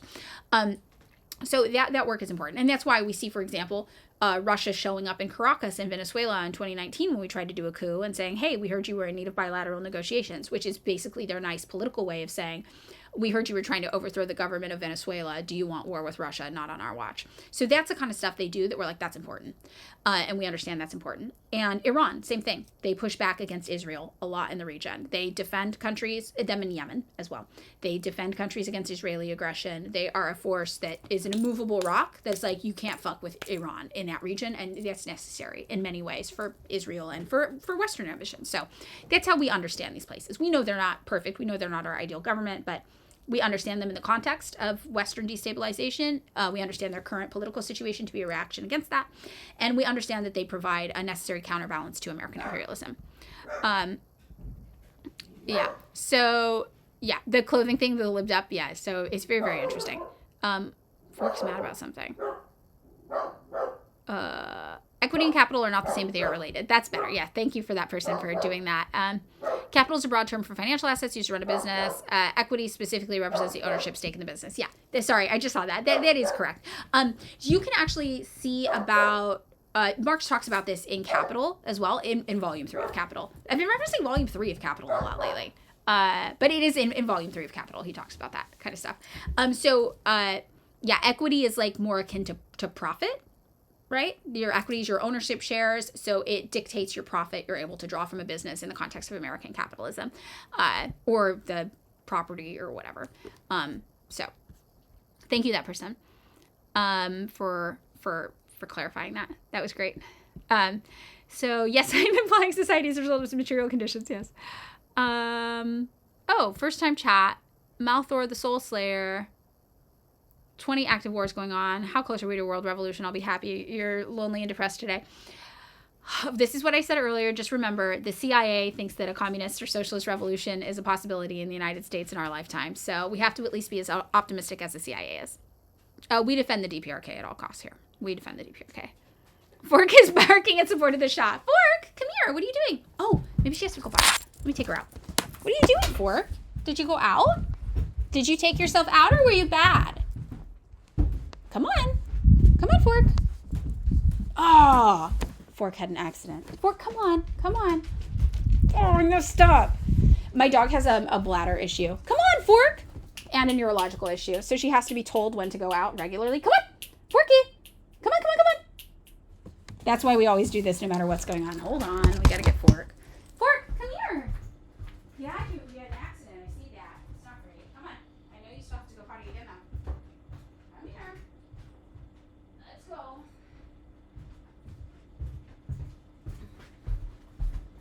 This is the face of a special needs dog who has made a mistake. Everybody behold.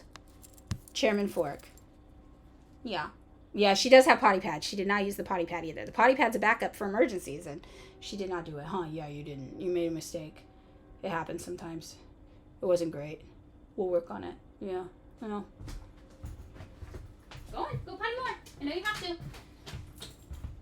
I'm so bummed. Okay, we're going to read this Iran thing. I'm going to soak up Fork's accident. I have like this little carpet cleaner thing for when this happens, but it's just such a bummer because it like sets everything back so much in her training. Because she has a neurological problem too, it's like her brain works very much in like systems and patterns. So one accident sets off like any potty training she's ever had, basically, and we have to start over again. She's very special needs. Fork did nothing wrong. Yeah. Fork is innocent. I must have peed here. I'm blaming it on Fork. I have the potty pad upside down on it. That's the trick I'm doing right now, yeah. So I usually like soak it all up like that, and then I do the carpet cleaner. I have like the little carpet cleaner device, the portable mini ones, and then I have an enzyme cleaner I put over it. Oh, the party degrees of Fork is infallible. Oh, poor Fork. Free Fork. Get the Beastie Boys. Oh, I'm so disappointed in myself. This is like a big deal when it happens. Just because it's like, okay, now this is your life for weeks. Good job. Good luck. Hold on. I got to do a whole thing. Oh my gosh. So now we have to be extra focused on potty training every single day. Yeah, that's what I have. I have the Bissell cleaner thing. Yeah. I have that. It works pretty well. Blaming a dog for your accident is wild. I mean, it's just hard because, like, MoDog was so good. Like, MoDog was, like, a perfect angel, right? So it's new for me, this experience. I'll put this out on the porch. But, you know, that's, like, I knew Fork had issues when I got her. I, like, signed up for it, you know? I knew she had problems. Yeah. It's like a sod all over the guy. Yeah. So we have to petals and peas on the floor. That's a good one for the chats on TikTok, right? I'm going to throw down another towel and put some heavy books on it to soak it up. And then we'll finish, and then I'll clean it up the rest of the way because it takes time to settle. Hold, please. Stay here. Wait.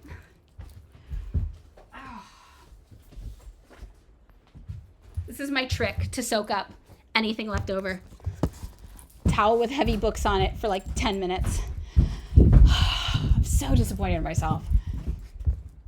I'd heard her barking and I forgot that it was like, oh, it's time for Fork to get out of bed. Okay, anyway. Yeah, we support most of what Stalin did. Yeah, we defend the USSR here. Okay. Trump's like, wow, you failed to take your dog out in a timely fashion despite knowing she has a bladder issue and a neurological disorder. Her dog door was open, but it doesn't matter because of the way her brain works. So, okay. All right. Let Fork outside reward, yeah. Okay. So let's talk about Iran. We've talked about the context for Iran, for everybody to understand what's going on in Iran. So for Donald Trump now, knowing that, to say Trump warns Iran that the United States is locked and loaded to support Iranian protesters. This makes me think that we're trying to do another color revolution in Iran, right? So this is what we're doing. U.S. President Donald Trump warned... Oh, somebody asked, what do we not support about Stalin? Well, Stalin early on was a supporter of Israel, for example. The USSR did reverse course on that, thank God. But early on, they were supporters of Israel. So we have to acknowledge that and be like, that was a misstep. There's also things that Stalin did that it's like, that probably wasn't ideal. I can't think of a better way to handle that situation. Like the mass deportations of regions that collaborated with the Nazis during World War II. Is that technically collective punishment? Possibly, because they weren't able to ascertain who in these regions were collaborators and who were not. I can't think of a better way to handle that situation, though. What do you do with entire cities where most of the people were collaborating with Nazis? I don't know what you do. So that's stuff where we can look at it and be like, that's not ideal, but also I'm not able to present a better alternative for how that should have been handled, things like that. Oh, gifting a 1-tier sub. Yay. Thank you. Soul Slayer gifted a sub. So somebody claim it. The abortion ban, that's another one. Yeah, that was something we don't support. Hi, Fork. Welcome back. Come here. Do you want to come say hi to everybody? Yeah, you made a mistake. It's okay, though. I made a mistake. We made a mistake together, Fork. So the purges were excessive or necessary. But the purges weren't just Stalin. So I think that's an important thing to note, too. So when we talk about Stalin, we're really talking about Stalin-era USSR. I think some purges were necessary. Were they overboard? Probably. I don't know. I don't know the details. I wasn't there, right? So that feels like it doesn't have a lot of political utility for me to armchair correct. What I can say is that I know as a Marxist-Leninist, right, like sometimes you will have counter-revolutionary forces. We read a Mao piece on Wednesday about this. What do you do with counter-revolutionary forces, right? there are people who are enemies of you, that seek to destroy you, that want to enact violence and harm upon mass elements of your society. And what do you do with people like that? That's a necessary question for us to solve. And the question of the USSR specifically, I'm not sure. I wasn't there, right? I know that something had to be done with counter-revolutionary forces, and I don't trust myself to have a better understanding of what the right thing to do would have been. There's a reason I'm not the leader of a country, right? Do you need to be justifying stuff that Stalin did to be a Marxist in 2026? I think you need to be dispelling misinformation and propaganda. I think you need to be defending the USSR. I think you do. And I think you need to be dispelling propaganda when you find it. Most people, when they say bad things Stalin did, it's not even real. It's fake. And the reason why it's important to talk about the fake things you hear about the DPRK, about the USSR, about China, about Cuba, about Venezuela, is because that's part of the control element that makes people think, yeah, capitalism is horrible, I hate it, but it's not like we have better options. When in reality, we know the USSR was a better option than American capitalism. The USSR raised literacy rates to nearly 100%. The United States has never done that. They, at one point, in one generation, they were able to get life expectancy beating the United States in the 1950s. They took life expectancy from 35, right, to competing with the world's greatest superpower, the wealthiest nation on earth, in one generation. These are things they did that were good. And they provided housing for all of their citizens, free housing. They provided free jobs to all of their citizens. They, at one point, their citizens were eating a higher daily caloric intake, more food access, food stability than the United States. Those are things that are important for us to defend, because we need people to know, well, no, it's not like you don't have other options. You do have other options. The U.S. government is trying to tell you those places are all bad, horrible, scary, evil places, where bad things happen, so you don't think that they are a viable option, but they are. And those bad, scary things you're hearing, totally made up and fake most of the time.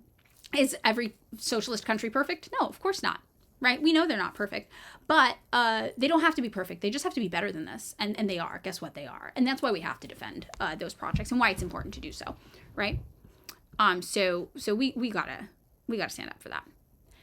Everything Stalin did, no, you're allowed to have disagreements, right? You're allowed to be like, oh, that wasn't great. I mean, I'm sure if the USSR was still around today, they would, similar to how the CCP issues their statements about some things that Mao did or some things that other CCP leaders did, I'm sure we would see the USSR saying, oh, that thing wasn't ideal. I think we now know that.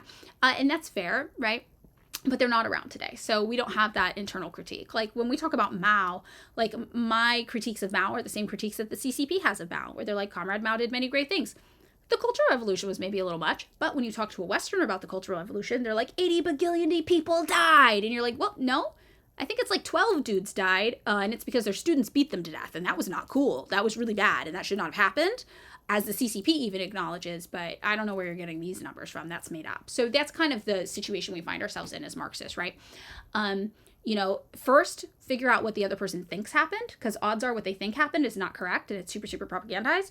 Talk about what really happened. And yes, of course, you can critique what really happened from there if you find that you do have strong opinions about it in some way. I don't know why I say CCP instead of CPC. Chinese Communist Party. I don't know. That's actually a good question. I guess that's just how I think of it in my head. Hydrating. Someone in China said, thanks to Stalin, you were alive to complain about Stalin. Exactly. Yeah. We're not speaking German, right? So I think that's important to remember. Yeah. What's a good source to learn about the USSR? There's a lot of historians. The CPC says Mao was 70-30 right. Yeah, I think that's fair. Yeah. So some good sources to learn. There are some historians. We were talking about Grover Furr earlier on my TikTok live. Grover Furr doesn't have the same politics I do. He tends to think everything that happened in the USSR, not even the USSR, everything that happened in the world with communism after Stalin was bad. But he actually does give very good accounts of the USSR up until the end of Stalin's death. So he's a great source to look at for that specific era. He specializes in Stalin era Soviet history. That's a good source to look at. A lot of people have weird feelings about Brian Becker. I don't. I like Brian Becker. So Brian Becker is probably in the United States one of the leading experts, I think, on the USSR. People don't like him because he's a PSL guy, but you don't have to be. I don't have a problem with PSL. There's a lot of work we do in California that's coalition based. I don't have a problem with FRSO. I don't have a problem with Answer Coalition. I don't have a problem with any of these things. Brian Becker, PSL, he writes a lot about the USSR, and he knows a lot about the USSR. I think his writing on it is pretty good as well. So, yeah. You know, very, very interesting. So, okay. Oh, yeah. Walter Rodney's Russian Revolution or Harry Haywood's Black Bolshevik. Yeah, those are good too. The CCCP was the USSR. Yeah. I love breakthrough news. Yeah. I think there's a lot of like, I understand some people having like regular complaints, like people who are active in certain communities are like, oh, I didn't like this thing about an interaction I had with PSL. That's totally fine. There's normal things that will bug you about other socialist orgs. It's normal. But there's this level of like bizarre vitriolic hate for literally every single Marxist-Leninist political party in the United States. And PSL is the most visible Marxist-Leninist political party in the United States that borders on Fed activity for me. I'm like, why are you out here trying to convince everybody every single communist org is secretly evil? And then you look into the reality of the stories and you're like, this is a nothing burger of a story. Like, you're doing Fed work right now, trying to convince people not to organize. And I also think, especially after the federal government literally cracked down on Chirla, Code Pink, and PSL in June of 2025, that we should be standing up for those orgs and defending them. And I will, right? So, I think that's all important to do, regardless of your leanings. Like, you will never catch me talking shit about like FRSO, for example, either. Like, I'm not going to do that. Like, I'm never going to do that. So you're not going to catch me talking shit about Marxist-Leninist orgs, basically. With the Chinese Great Famine, a Great Leap Forward. If you're talking about Great Leap Forward, that was literally like a administrative issue. Not really. Oh, Fork's now whining to be let back in bed. This dog. I live in service of this dog, you guys. I'm telling you. My life is service of the dog. Hold on. You want back in bed? Yeah? Okay, that's fine. Come here. Hold on. Oh. She's so cute. Come here. You want a new blanket? Yeah? Small disabled dog. Go to bed now. Yes, you good girl. I know. Very good. Very good. Yeah, our house is just like two disabled animals. That's so funny. The famine was an administrative issue. The reason you think millions of people died is an administrative issue. It was literally like a record-keeping issue that was rectified. Millions of people like didn't die, basically. It was like a distortion of what actually was going on. Not to say there haven't been famines in China. There have been famines in China. But the reason people think so many people died during the Great Leap Forward, in particular, is part of that. Yeah, you can read party documents about the Great Leap Forward. Yeah. This is what I mean too. Where I'm like, well, what do you mean? What do you mean by famine? And that's where we have to assess what people mean, what they're talking about, right? So it's like, well, if you think 40 bagillion people died during the Great Leap Forward, you probably don't have the right information on it. It's not like there weren't complications during the Great Leap Forward. There were, but it's hard to get a feeling for how to talk to people about it unless you know what they think happened first, So I think that's pretty interesting. You wanted to say, you were driving. Ghostin' is hell. Yes. The dismantling of the USSR also contributed to the loss of union power in the United States and worker rights around the world. Yep. And I think to the increase of our housing prices in the United States as well. Because they had free housing there. You just paid 4% of your monthly income in utilities. So, very interesting. Okay. So, let's talk about Iran. So, knowing what we know about Iran, right? We all know what was going on in Iran. The United States, history of doing bad shit in Iran, surprising to no one. And now they got what looks like another color revolution attempt going on in Iran, would be my guess. If I had to guess. If I was of the speculating type, that would be my speculation. And Trump has warned Iran's government on Friday that Washington was locked and loaded and ready to intervene if the authorities kill protesters in nationwide demonstrations against the clerical regime's economic mismanagement.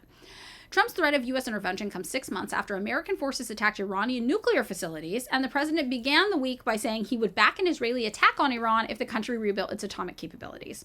So I feel like this really sums it all up. So we've been meddling there. We were bombing things 6 months ago, and now all of a sudden they've got mass protests disrupting in the street. Oh my God, of people who hate their government. And we're like, oh my God, it sounds like your people want regime change. Wow, what are the odds? Right? Yes, Malrish is correct. It would be harder for the U.S. to maintain the status quo that the U.S. is the greatest empire on earth when we have the USSR offering economic aid to regions every other week. Totally. Yeah. And that's why it was so important for Kissinger to try to get Deng on his side and try to do some like playing ball with a multipolar world. So, yeah, wild to hear the U.S. concerned about murdering protesters, right? We don't actually fucking care about that. We've been meddling in Iran up to 6 months ago, we know. Based on Donald Trump talking about what's going on in Venezuela and just admitting, like, yeah, the CIA's been there. We know the CIA has probably been extremely active in Iran as well. And now they have an organic uprising, coincidentally, at the same time that Donald Trump is actively doing military actions there. So, well, Kissinger kind of worked with Deng is the other way to think about it. Deng wasn't super into Kissinger, but Kissinger was super into Deng. If that makes sense. So, very interesting. Yeah. So, Trump wrote on Truth Social, if Iran shoots, and violently kills peaceful protesters, which is their custom, the USA will come to their rescue. Yeah, the USA has a huge track record of rescuing Iran, right? We do not. We have done horrible, horrible things to those people. We are locked and loaded and ready to go. Thank you for your attention to this matter. Absolutely crazy. Crazy, crazy, crazy. Microplastics mouse and increases. Don't go in there! Kissinger liked Deng. Deng didn't love Kissinger. Kissinger loved Deng, okay? I'm just gonna say. I'm just putting it out there. All right. You don't think Tiananmen is taught in your country? You learned about it through Americans? This is another thing. It's like, what do you think happened to Tiananmen? This is like my curse. I'm always like having to guess what people think happened. Tiananmen, nothing. It was a small student protest against Deng, and then the CIA basically tried to stage a color revolution and co-opt the protests, and there was mass fighting in the region surrounding the square, on the outside of the square, that were not the student protesters, and the People's Liberation Army of China had to evacuate the student protesters from the square to keep them safe, while basically CIA-backed insurrectionists tried to do regime change in Beijing and attacked the military of the PLA and killed like hundreds of military members. Yeah, Kissinger loved Pol Pot too. Yeah, he did. He was like, China, new besties. I've got this great guy you guys should really work with. His name is Pol Pot. And China was like, I don't really know. And they're like, no, trust. You're going to love him. You're going to love him so much. He's going to be so great. That's literally what happened. It was wild. Yeah. Deng didn't want to go out with Kissinger. So, Ali Shamkhani, political advisor to Iran's supreme leader, Ali Khamenei, warned Trump to back off. The people of Iran are well acquainted with the experience of Americans coming to the rescue. Yup. From Iraq and Afghanistan to Gaza. Any hand of intervention that approaches Iranian security with pretext will be severed by a regret-inducing response. Iran's national security is a red line, not fodder for adventurous tweets. Shamkhani wrote on X. Correct. Protests have been taking place in several Iranian cities since December 28th, driven by people angered by soaring living costs in opposition to the country's clerical regime. Local media has reported 6 or 7 deaths. Okay, so that's what's going on there. So look, at this point, we can only speculate about the organic nature of these uprisings, right? We don't know. I am venturing a guess the CIA is involved. But even if they're not, a country having protests is not justification for us to go fucking bomb them. That's insane. Think about, what if Canada bombed us every time we had a protest? Like, come on. Other countries have their right to sovereignty. They have their right to handle their own issues domestically without the United States showing up at their front door. So very obviously, our motive is not because we actually care about protesters. We actually care about human rights. Very clearly, we do not care about these things. Right, so our motive is that we want regime change in Iran. We want to get back in a guy who likes us because of the oil situation in Iran. That's what's going on. There's a creator doing some research into Oracle. I will tell you that I made a video talking about the CIA and Oracle and buying TikTok, and the audio was removed from the video. It's on TikTok. I think you can still see it, but the audio's gone, and you can just read my subtitles on it. Which is pretty wild. But yeah, the CIA basically helped create Oracle.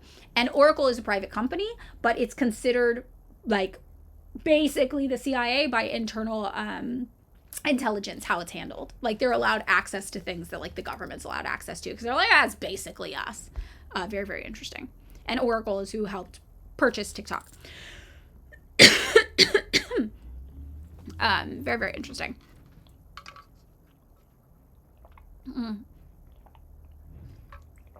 So yeah, that's what we got. Okay, I do have to go do the rest of my day now. Any final thoughts, final considerations? Oh, did Oracle make Java? Let me see if I can find the Oracle. Hold on, let me find it.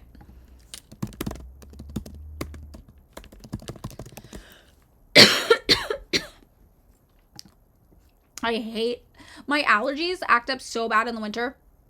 It dries out my throat. My throat feels like garbage. It's horrible. All right. Project Oracle. Maybe this is it. You have to do that. I don't know why on the CIA website sometimes. It takes you to general database and you should go back and do it again.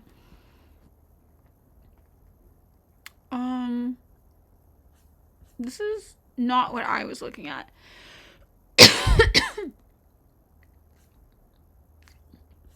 I've seen different documents about Oracle.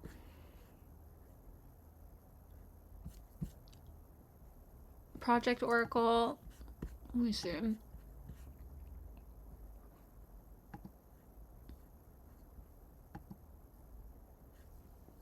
Let's see what we can dig up here really fast. Oh, you're going to hop off? Okay, bye, Virgo. Thank you for everything.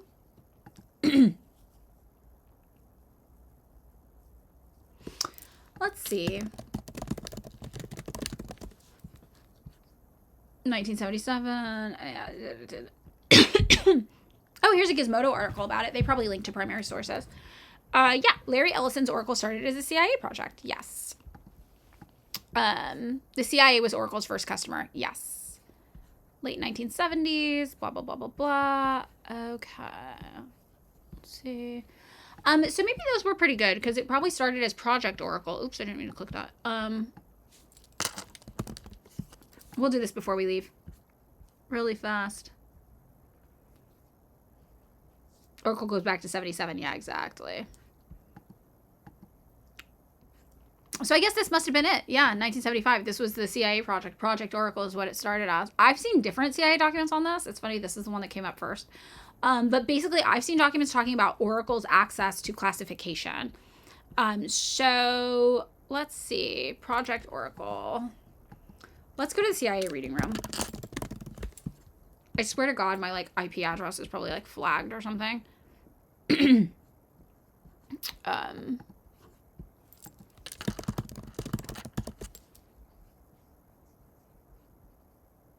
Actually, I feel like I shouldn't search for a project. Okay, so recently when I started using the CIA reading room, it doesn't work right for me, which is interesting.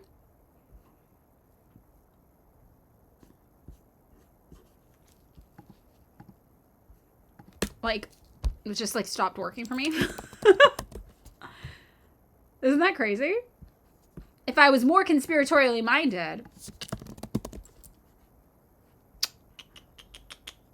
Okay, this is all Freedom of Information Act on Oracle. So it is 21 pages. This is just about the actual tech. I'm looking for the actual page that talks about their access to Oracle.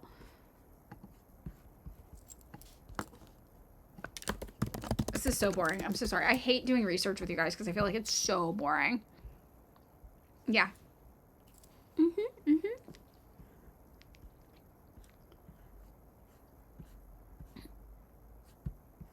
Ugh, so annoying.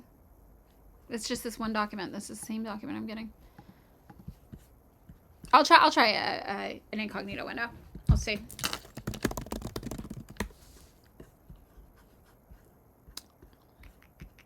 Oh, Internet Archive. Oh. This is from 1974.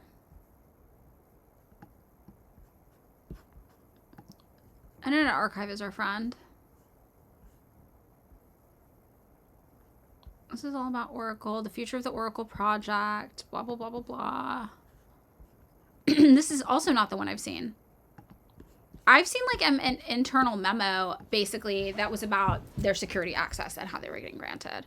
I lose everything though. It's wild how much you lose things. That's why I started keeping track of things lately. I've been thinking about doing a video about how to do research because it seems nobody knows what reliable sources anymore. Seriously. Yeah, it's really, really wild.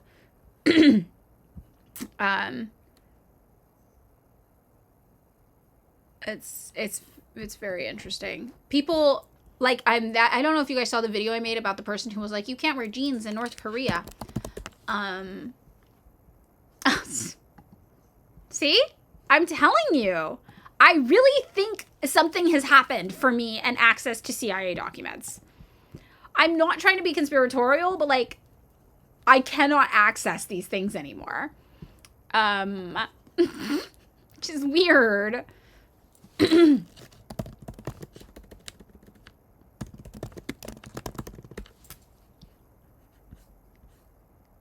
Ugh, it's so annoying.